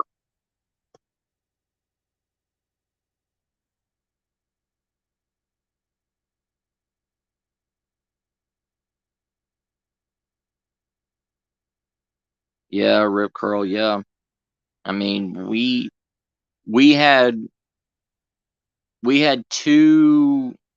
It's supposed to be it's April right now, and it's supposed to be one of the rainiest months here in Central Texas, and it's only rained maybe 1 week altogether, and it was off and on rain. It wasn't, continuous rain.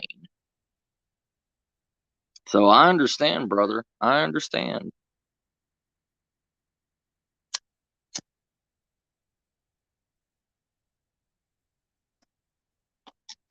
That's why here in Central Texas and everything, we rely on recycled gray water. We any sink water, any gray water that runs off, even, shower water, you know, it goes to a filtration, it gets purified, it gets sent back, and we re-drink it all again. And that's how Texas has been living for the past, 10 years that I know of, the last 10 years that I've been here. I don't know how long they've been doing gray water recycling, but it's huge now.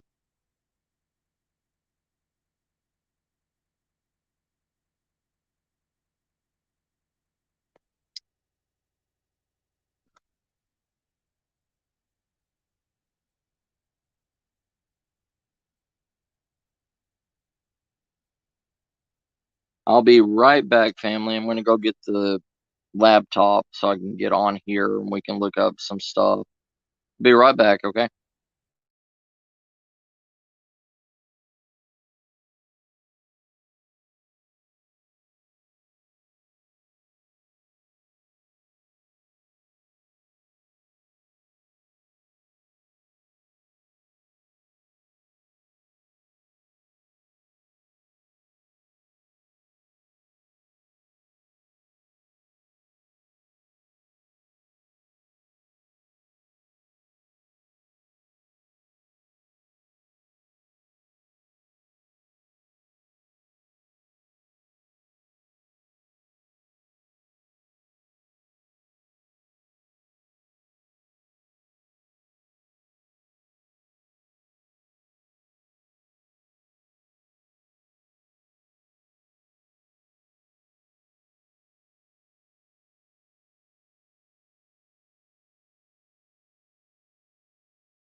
All right, everybody, I'm back with the laptop.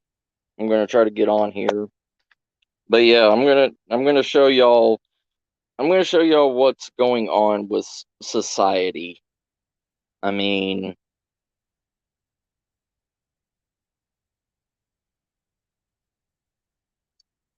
what's going on in the world today.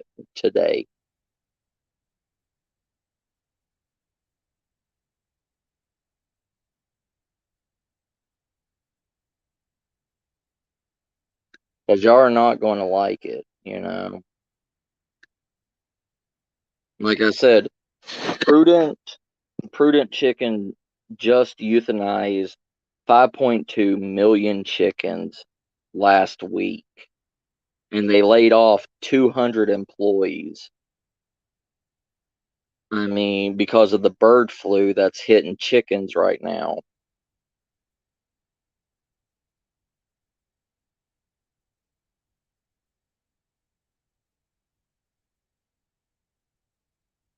Oh, nice. Yeah, I remember that Rip Curl.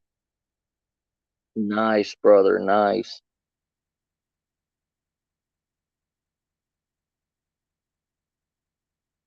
All right. Let me find how to get onto StreamYard on the laptop. Hold on.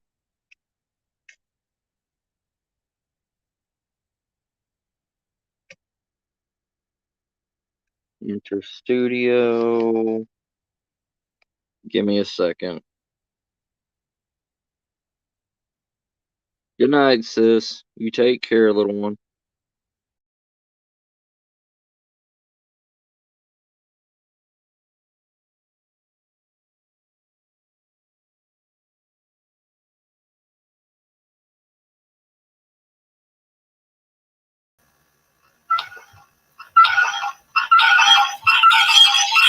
Oh, crap.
Okay, sorry.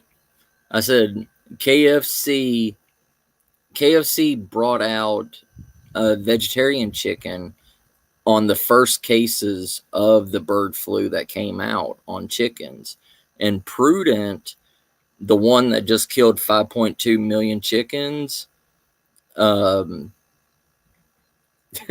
no habla lip reading, but with Prudent killing 5.2 million chickens last week, um, they are a main supplier of KFC chicken.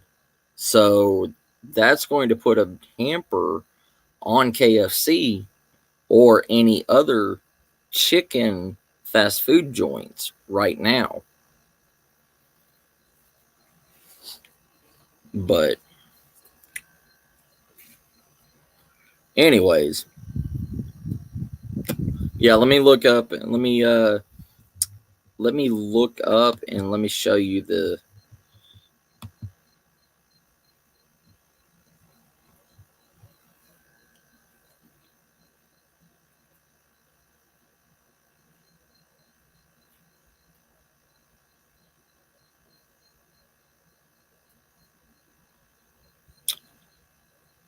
It's not a bad idea, Rip Curl. Thank you.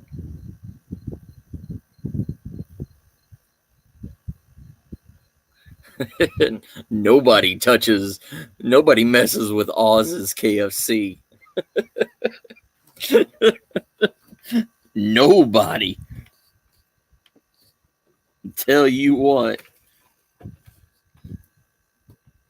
if you never seen a mad Australian, just take that KFC bucket away from Auslander.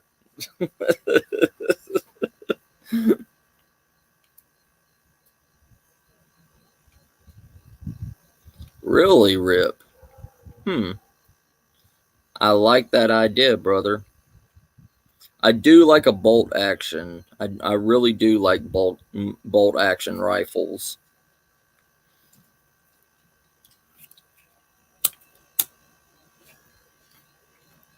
Isn't the 308 bolt action the British Army rifle? Isn't a 308 the British Army? Oz?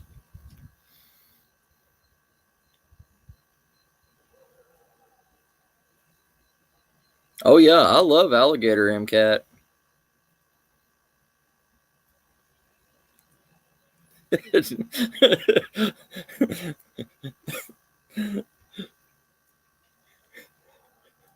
We know now not to mess with Oz's KFC. I like that. Okay, 303. Gotcha. Gotcha, Rip Curl. I get them mixed up. I get those numbers mixed up. Thank you, sir. Thank you, brother. Okay. Give me a second. Let me bring up that tab about prudent.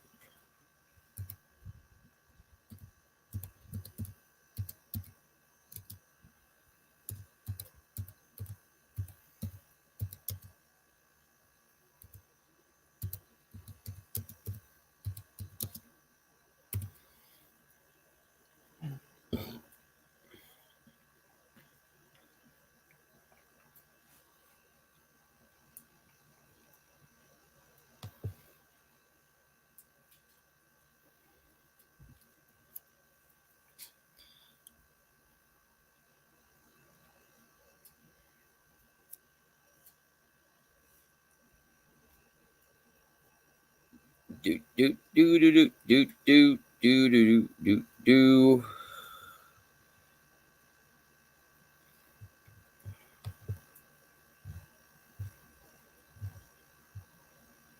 All right, so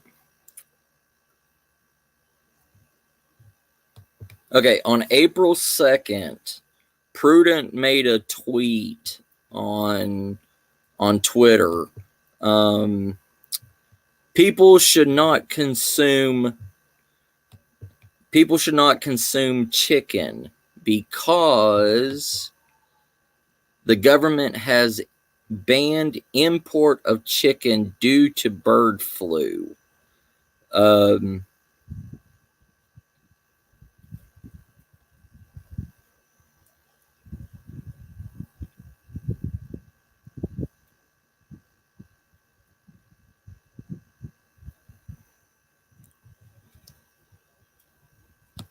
That is an actual tweet from Prudent saying that people should stop eating chicken because of the bird flu.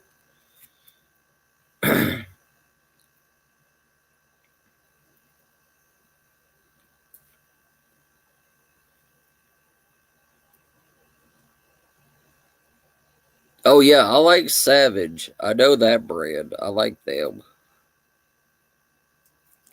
Hey, as before, brother, how you doing?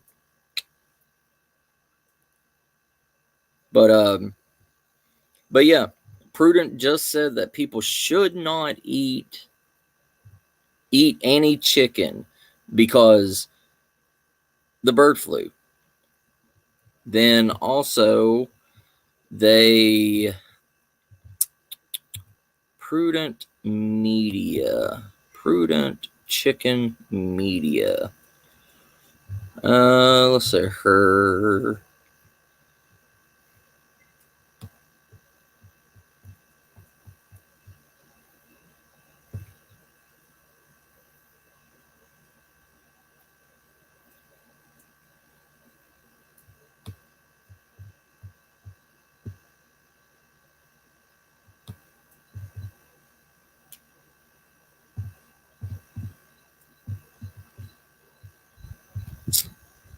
Hold on, give me a second. Give me 1 second.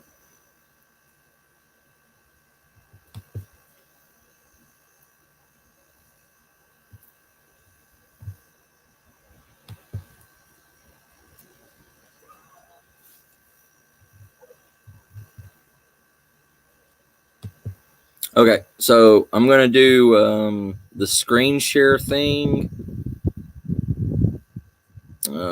Screen share. Share screen.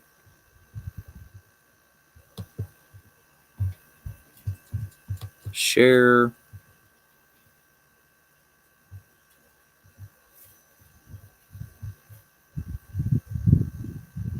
Okay, awesome.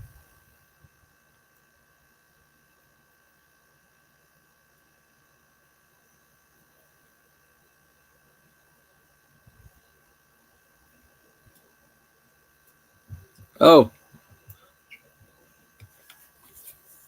I'm glad to hear that, S4. Okay, so now you should be able to hear me now, Nightmare. Okay, so Prudent said that nobody should eat chickens because of the bird flu that's going on. Well, here you go. This is from NPR, Texas Public Radio. It says right here, a worrisome new bird flu is spreading in American birds and may be here to stay. A newly arrived bird flu is sweeping through wild bird populations in the United States, and that may mean trouble for poultry farms who have been doing their best to control this flu outbreak in their flocks. Some 24 million poultry birds, like chicken, turkeys, have already been lost, either because they died from the virus or were killed to prevent its spread. But unlike a similar bird flu outbreak 7 years ago, this one is unlikely to just burn itself out. That's because this particular bird flu seems capable of hanging around in populations of wild birds, which can pass the virus onto poultry farms, while chickens and turkeys with the virus quickly sicken and die. Some waterfowl can remain healthy with the virus and carry it long distances. Scientists believe that wild migratory birds brought this virus to North America a few months ago. Since then, more than 40 wild bird species in more than 30 states have tested positive. This strain of bird flu virus has turned up in everything from crows to pelicans to even bald eagles. It is somewhat surprising how widespread it is already in North America. At Tufts University, Jonathan Stadler, it is clearly able to persist and transmit from a year to year in parts of Asia, Europe, Africa, and I don't think we would be surprised if that's going to be the case here. As the virus moves across the country, the potentially settles in for the long haul, it will encounter new animal species that could get infected. This pathogen will also get a chance to genetically mingle with the flu viruses that are already circulating in the US. That means for the virus, in terms on how it evolves and how it changes, we just don't really know, says Richard Webby, a flu researcher at St. Jude Children's Research Hospital. It says right here, there has been only one known human case. So far, the risks to humans seem low, but since related bird flu viruses had repeatedly jumped into people in the past, public health experts are watching for any signs of genetic changes that could make the virus able to move into humans. We're concerned with any avian influenza virus that's circulating in domestic poultry or wild birds. Because humans have no prior immunity to these viruses, typically, If they were to be infected and spread the virus to other humans, then we could have another pandemic virus on our hands, not only with what we're fighting right now, but another one. The virus doesn't have genetic features previously associated with related bird flus that have infected humans. And the only person known to have contracted this particular bird flu virus was an elderly person in the United Kingdom who lived in close quarters with ducks. While some of the ducks got sick and died, their owner never had any symptoms. The CDC has been monitoring the health of more than 500 people in 25 states who were exposed to infected birds. Although a few dozen people did develop flu-like symptoms, all were tested and none were positive for this virus. And it says raptors could be especially hard hit. That means like hawks, eagles, owls, stuff like that, predatory birds. Poultry farmers cull their flocks. Chicken and turkeys raised by the poultry industry have suffered the most deaths, and farmers are bracing themselves for even more. The bird flu that struck in 2014 and 2015 resulted in the deaths of more than 50 million birds and cost the industry billions of dollars. Back then, the greatest number of cases occurred in the month of April. And what's going on right now? April. So I think I am kind of holding my breath this month, said Denise Hurd, Director of Research of U.S. Poultry and Egg Association. The virus has a number of ways to get from wild birds into poultry. Since the last outbreak, the industry has worked to educate farmers about how to protect their flocks. Wild migratory waterfowl are always flying over the top, and when they poop, that poop gets onto the ground. She says, explaining that the virus can get tracked into birdhouses, on boots, and inadvertently moved from farm to farm on vehicles. Hurd said that this says there currently seems to be less spread of the virus from farm to farm than it was seen during the last major outbreak.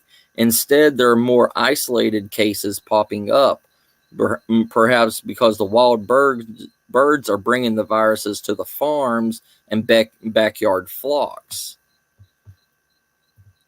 If this virus sticks around in wild bird populations, some scientists think that likely poultry farmers may need to just learn to live with this problem.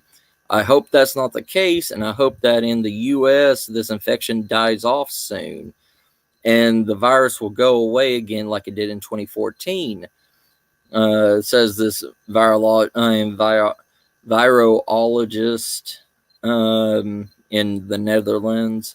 But there's no guarantee for that, as we've seen in Europe now that the virus has remained present for several years in a row. Since December, farmers in Europe had to cull more than 17 million birds. So that's very similar to the situation in the U.S., and we are seeing massive die-offs in wild birds. So how about that? Well, I need to get my chickens checked out too. That's a bad thing. I need to get all my chickens checked, but I don't know how to.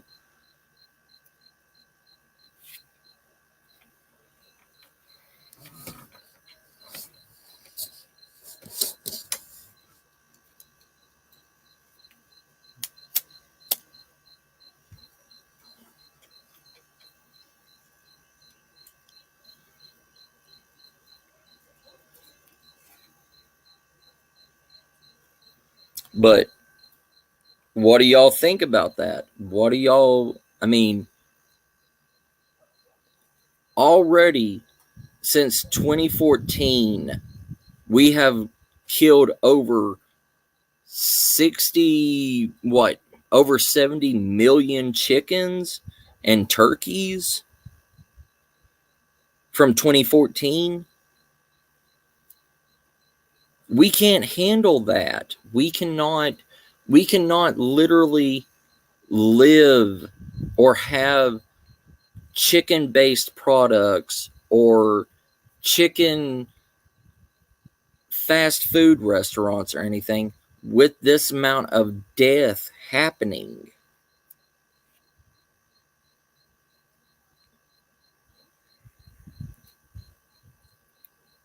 Right, Oz?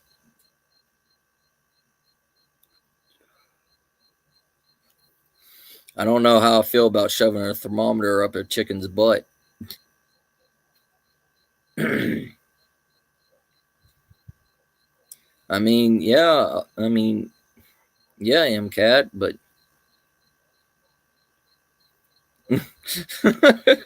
are you going to start the KFC revolution? Oz?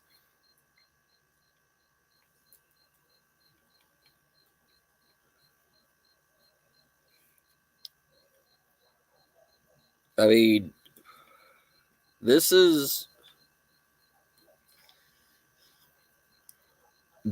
actually something that we need to look at. And also, supposedly, there's a new strain of Ebola that's happening in the Congo right now.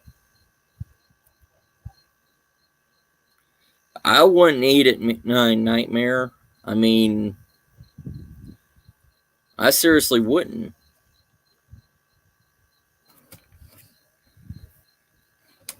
I would seriously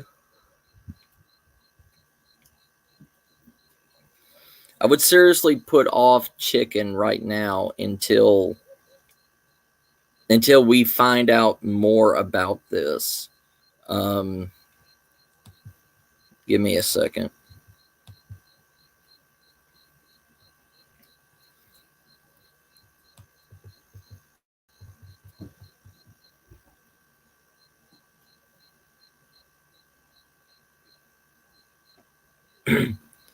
There's bird flu cases in India.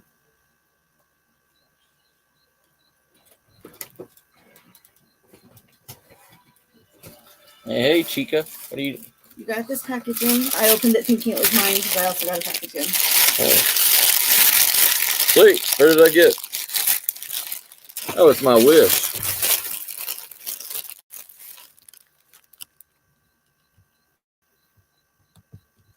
Well, let's stop this for a second. All right, y'all want to see an unpackaging? Y'all want to see my wish order that came in? Well, all right, so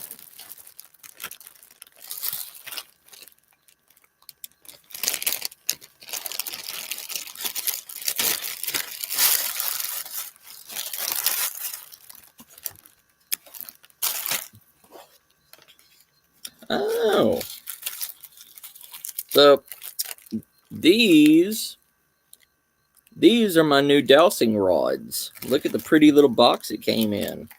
So I'm going to use these dowsing rods to try to find more water sources nearby me, instead of just the water source that's on my land.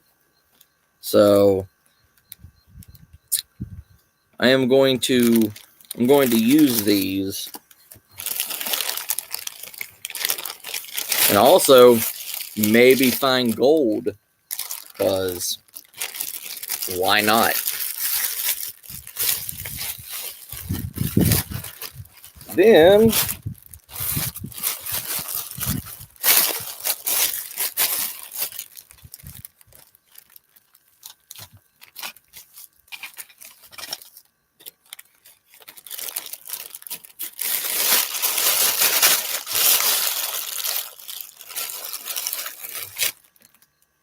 yeah, bring me some Church's chicken.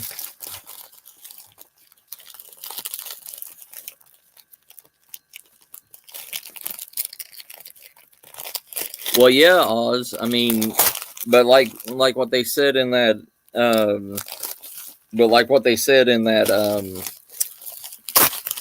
that article, that this bird flu is completely different than any of the other versions of the bird flu. Kind of like how the epidemic right now is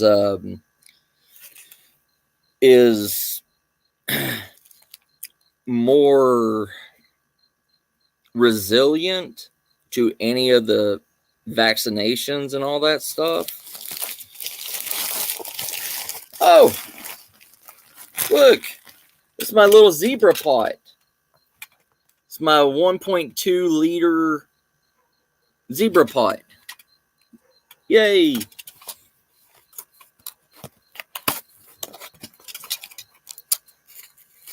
My little Billy can.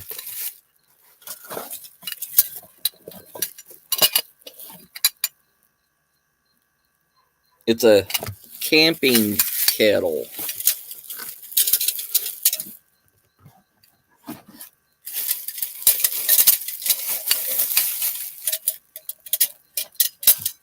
Look at it. It's got the units on the outside. 300, 500, 700. It's got a little pour spout in it. And the pour spout has these grade marks on it. So if you make tea or whatever, it doesn't pour out into your cup. And it's got a really good thick lid to it. Like, look at that. Like,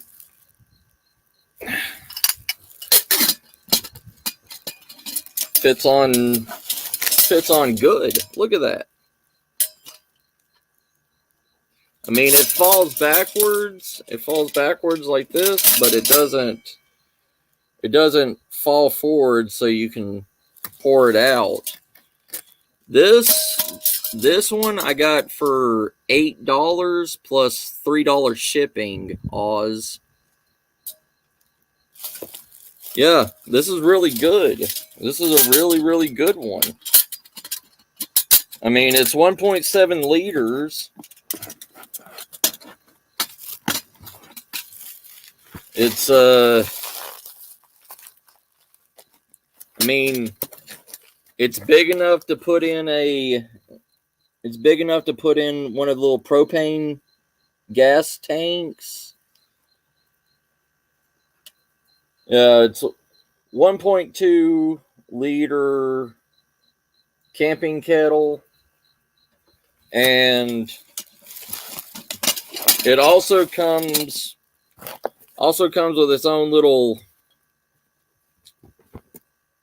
meal bag sack. So you put the water in here, filter it out into your kettle, and then you just boil the water. But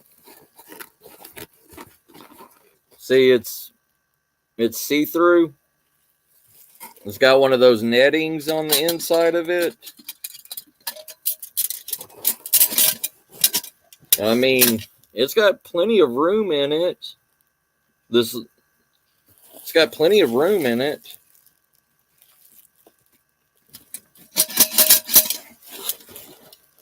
Like, it's not bad. Oh yeah, it's thick too, Oz. I mean, this isn't cheap. This is actually stainless steel. It's not aluminum or anything. It's a 0.5 millimeter thick stainless steel.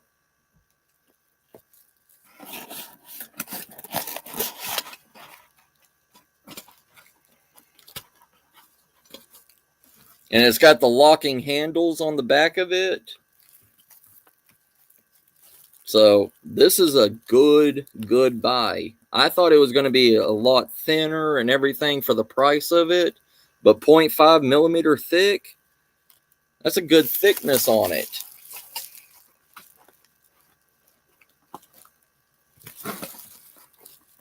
Like overall, I think it was like $10 for the whole thing. And I got it from Wish, and I ordered it on the 1st, and I got it today on the, what is it, the 26th today? The 30th. The 30th.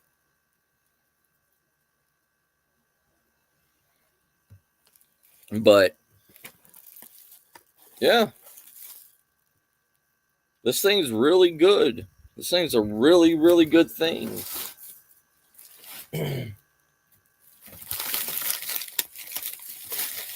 I got some other stuff. I got some I got some magnesium rods. I got a lot of other things and stuff. I need to do an unboxing for it all and everything, but it's not bad at all. I mean, you may have to do something on the back because it only has a lock on the front when you tip it over. When you tip it over to pour out, but the back will collapse in on itself. So if you're hanging it over a fire or anything like that, the wind may knock it and it'll pour out and put out your fire. But it is what it is, you know what I mean?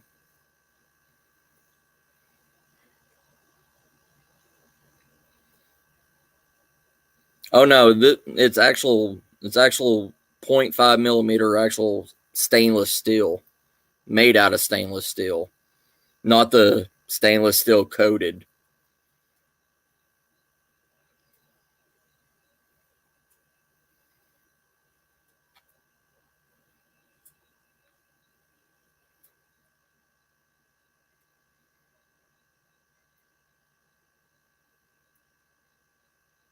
Yeah. I mean, I am too. But it was such a good price that I couldn't pass it up. You know what I mean? It was,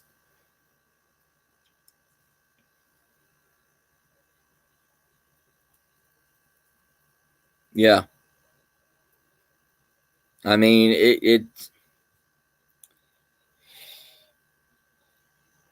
you can't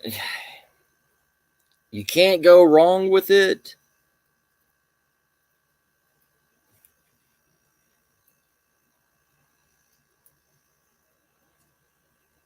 That's why you're not on Wish anymore. You banned yourself from Wish, huh, Oz? I don't blame you, brother. I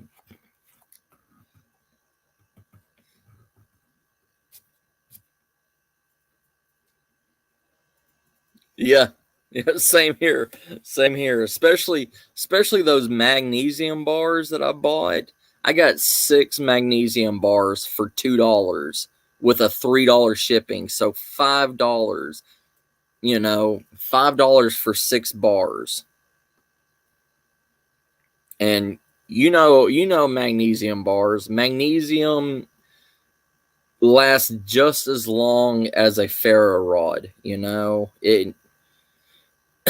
it's one of those instant things that you don't need to go out, find your tinder. You don't need to, hey, Steven, how you doing, brother?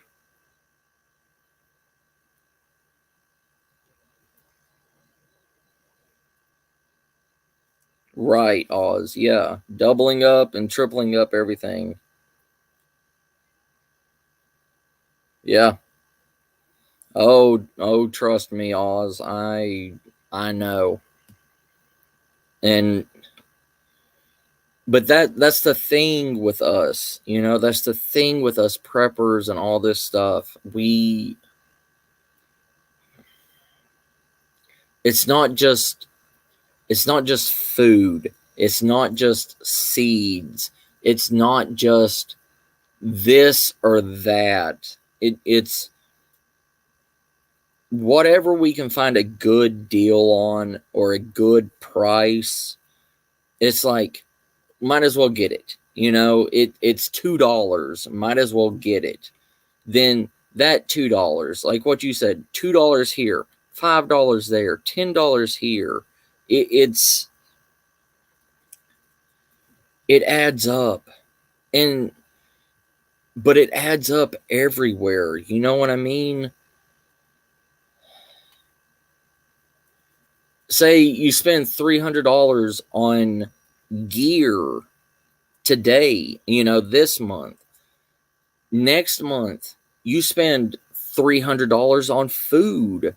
Next month after that, you spend $300 on anything else,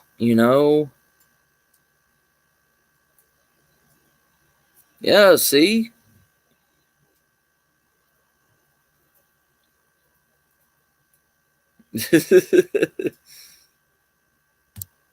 I got you. I got you, Steven. But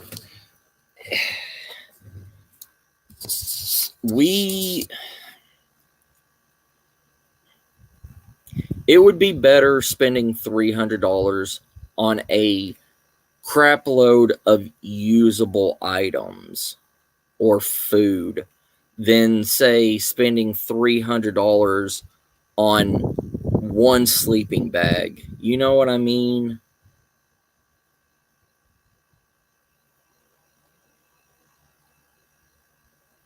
Right, Oz. Yeah.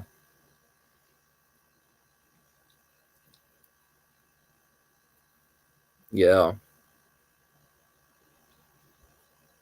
I mean, don't get me wrong, it is a good price.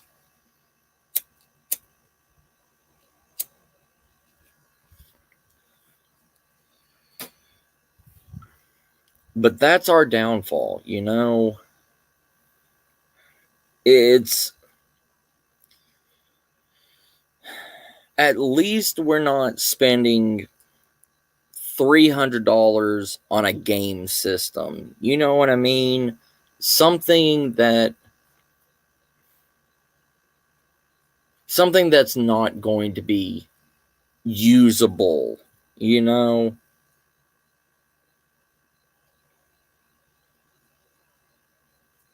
Yeah. Yeah, Oz. Yeah.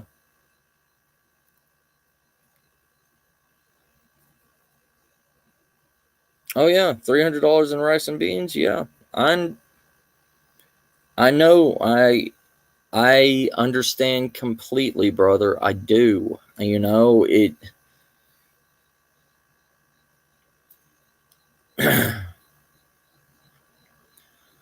It's one of those things. It's one of those. Where do I need to spend $300? Where am I going to get $300 to spend that, without breaking the bank somewhere else?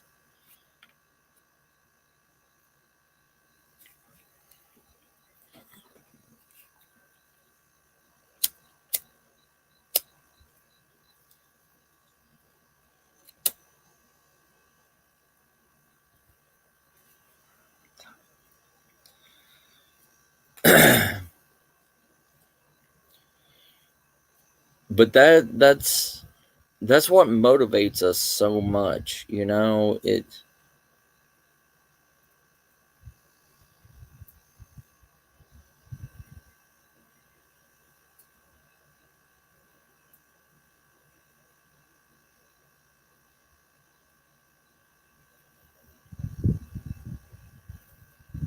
True.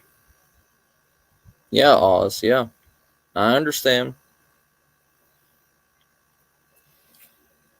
But see, I don't have any TVs anymore. I don't.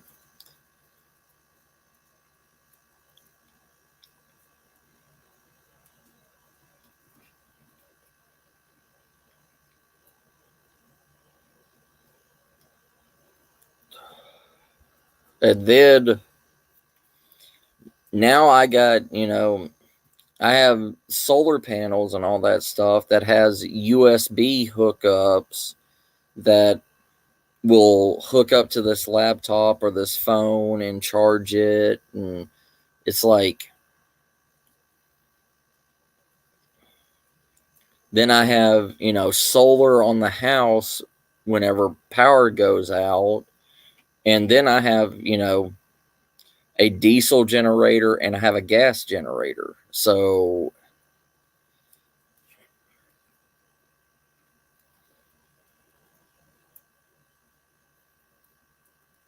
right.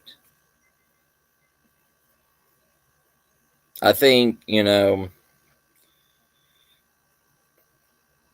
I always think that I could survive. I could survive with my solar radio for any kind of SHTF information. You know what I mean?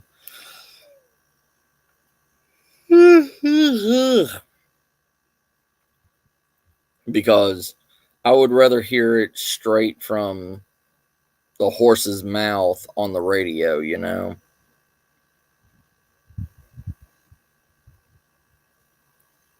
Yeah. Yeah. Smart TVs, no. I understand, brother. I understand.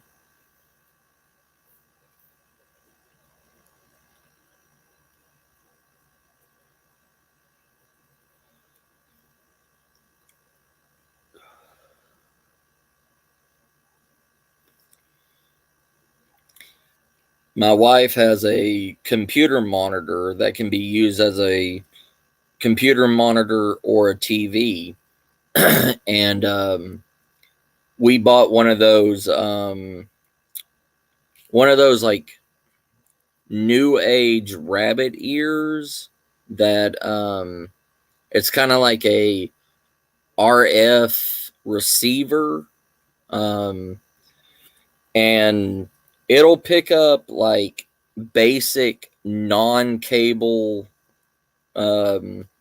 TV stations, and we have that as a backup for any like emergency broadcasts or anything like that.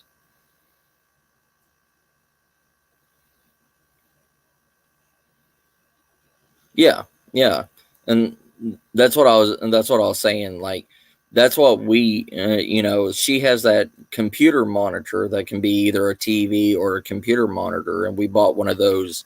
We bought one of those RF antennas, so we can hook it up to that monitor and receive emergency broadcasts or non-cable, like non-cable emitting TV stations or anything like that. Things that would still be running during an SHTF situation. Hey, Drop, how you doing, brother?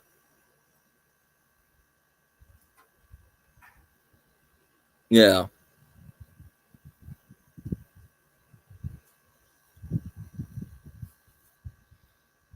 Oh yeah, Oz. Yeah.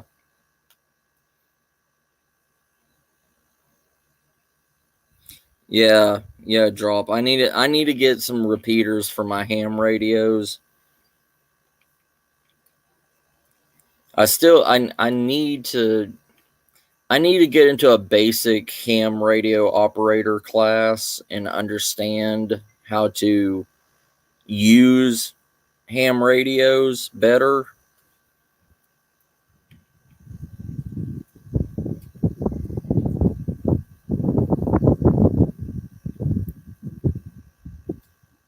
Okay, Oz. You just know a little bit, Drop.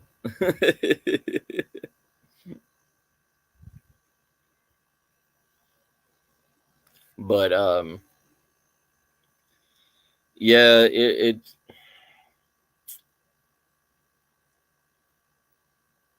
I don't know, because like here in America, a lot of the TV and everything, like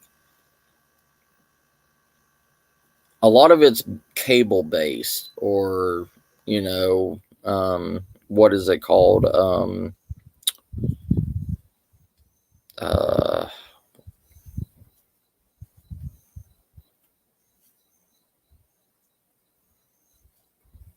Not cable.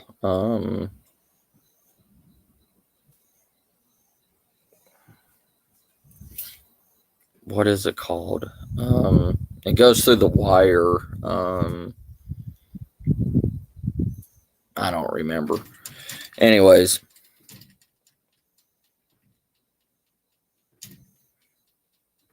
Oh yeah. I got a backup CB radio. You can run that thing off of a car battery. I got one of the old 70s CB radios. I think it's like a 75 Panasonic or something like that CB radio. Found it out of a junkyard and everything. I took it out of a old semi truck, Peterbilt, I think. Yeah, fiber optic. That's it. Thank you, Drop. I was like, I couldn't remember that word for the life of me.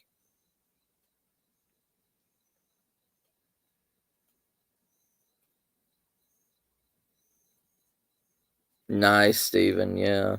CB radios are good.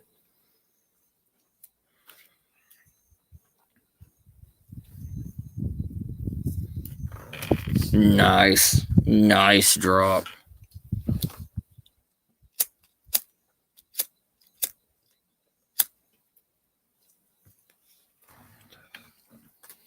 But yeah, I mean,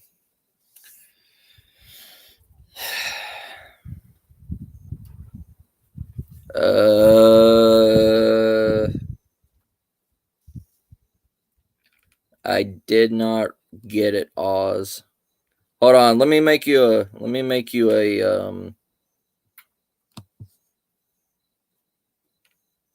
no.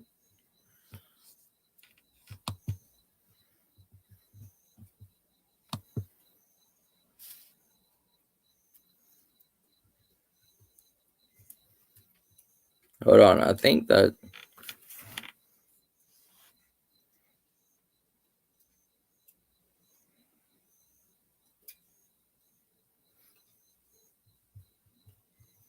did I?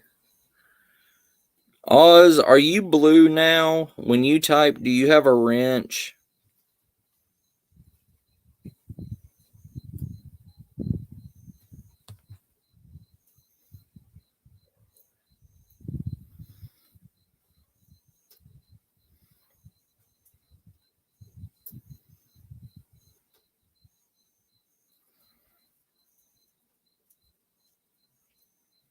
No? Okay, hold on.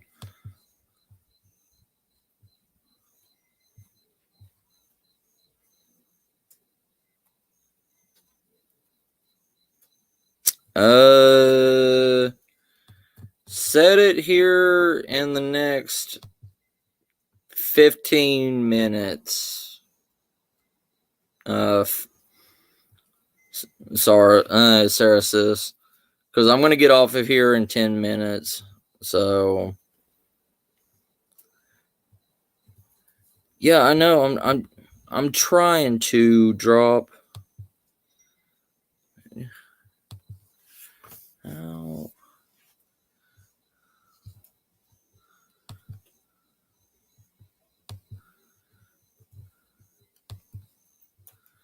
How do I do this?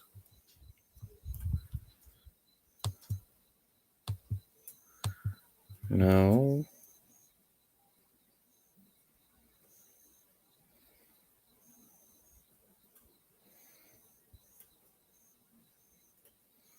Oh, hold on. I'm trying to figure this out.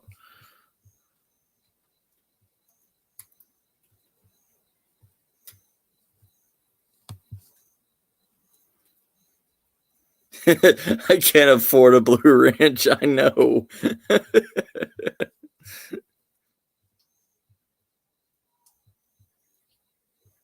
Having issues. Yes, I am. How do I make somebody a mod? Oh my goodness. Oh my goodness. What did I do?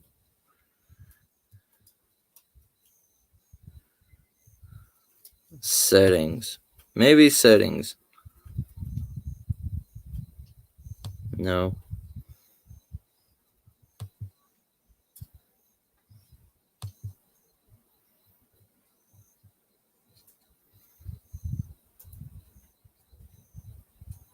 Yeah.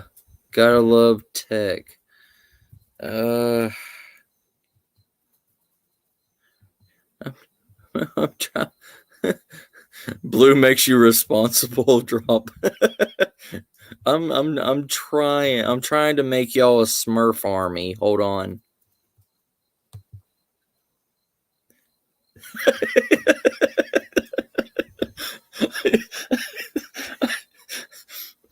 If I did, Oz, I'm sorry. Oh my god. How do I do this?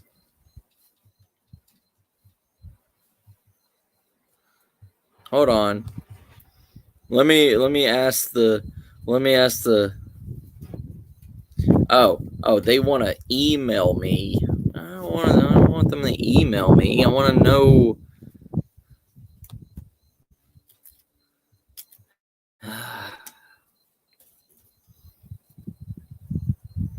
Hover over the name and see 3 dots.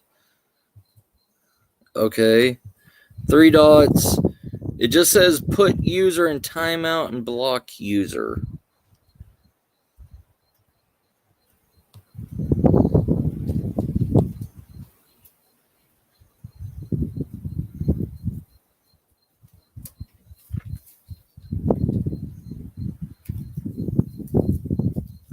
Yes.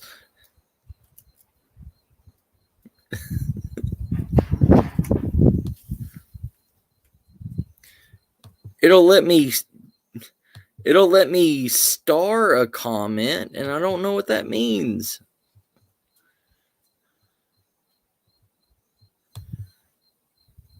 It just says put user in timeout and block user.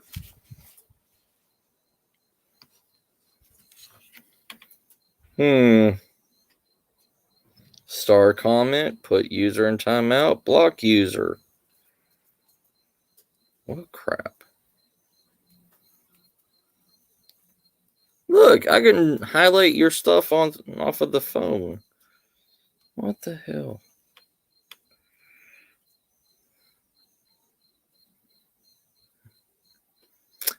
I got it. Go to YouTube Studio. Okay. Yeah, I'm in StreamYard. Yeah. Go to YouTube Studio.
Ha ha!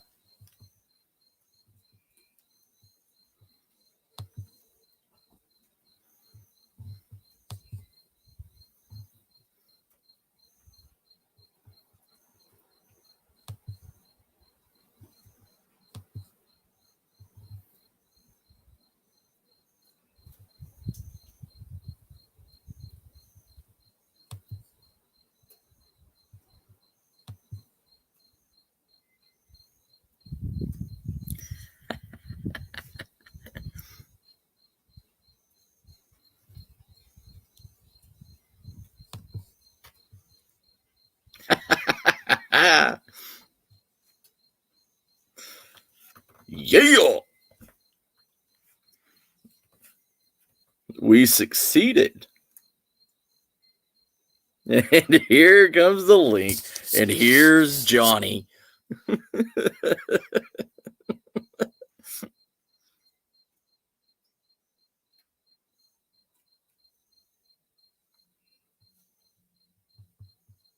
Boop. There we go, brother.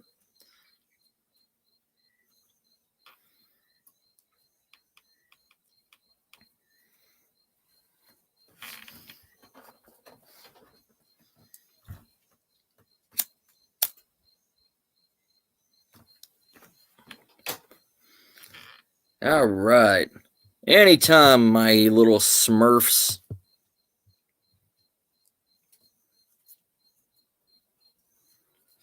doop doop boop boop beep.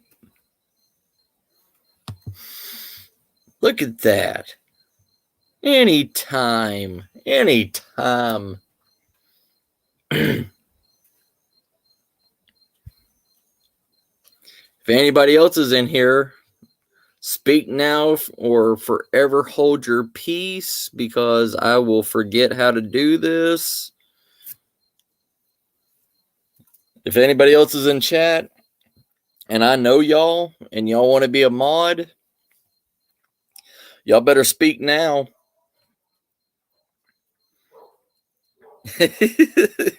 Use a big Smurf.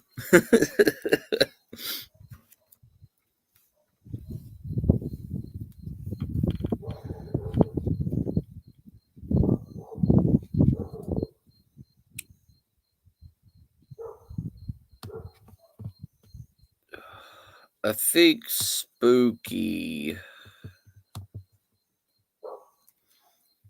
Spooky, are you still here?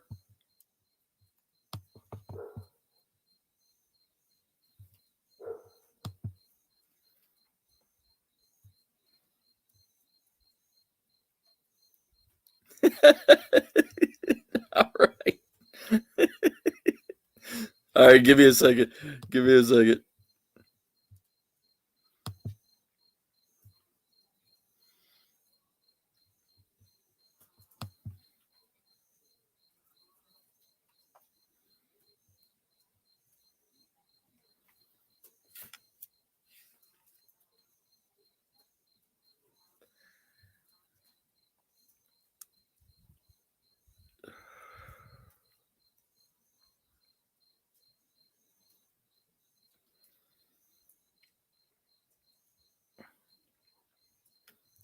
Come on, chat.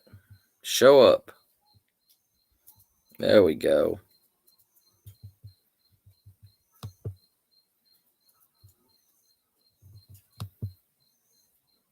Gotcha.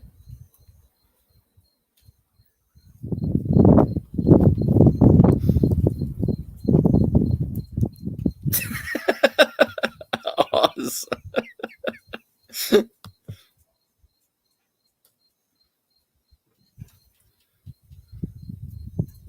Nice.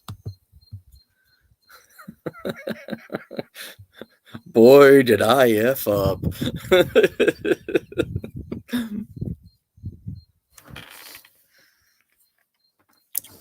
I got you all.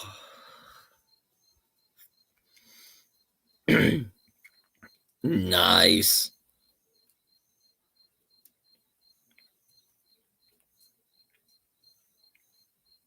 Like I said, if anybody else is in chat that I know Y'all better type in the chat and let me know you're here. Because if not, I'm not going to remember this. I'm not going to remember how to make people mods. This is a one-in-a-lifetime opportunity because I'm never on a laptop. Y'all better say hello or kiss my ass or, feck off.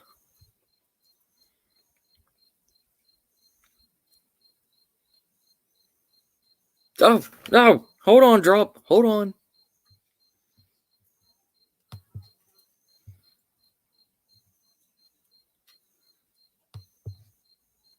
Ah, gotcha, drop.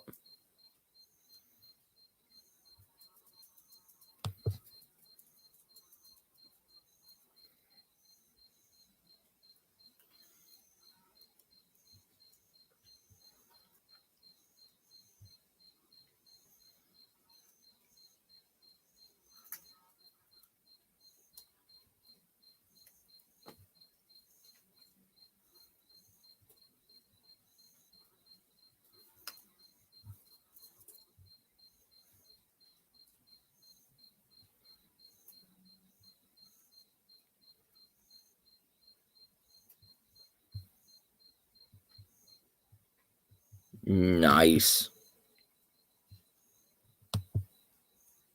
Well, there you go, drop. There you go, brother.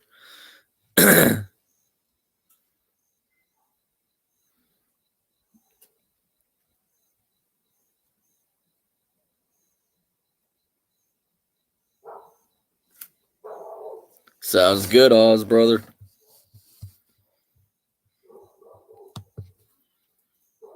You know I don't care.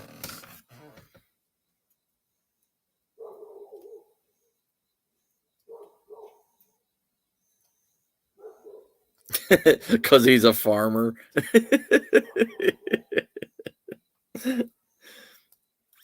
All right, everybody. I'm going to call this a night. And thank you all for being here. I love you, family.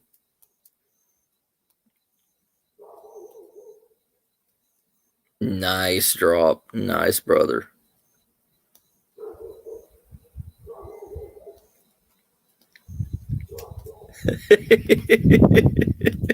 It's all good, Oz. It's all good, brother. All right, family. I love y'all.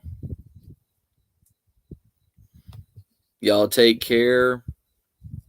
And I'll see y'all on the next one, okay? Bye, fam. Love y'all. Bye, fam.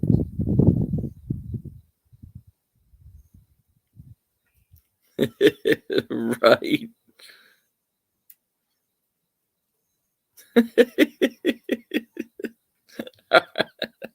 Drop. I love y'all, fam. Y'all take care. Good night, y'all. You have the power of the blue wrench. You are so excited now. I like that. Take care, family.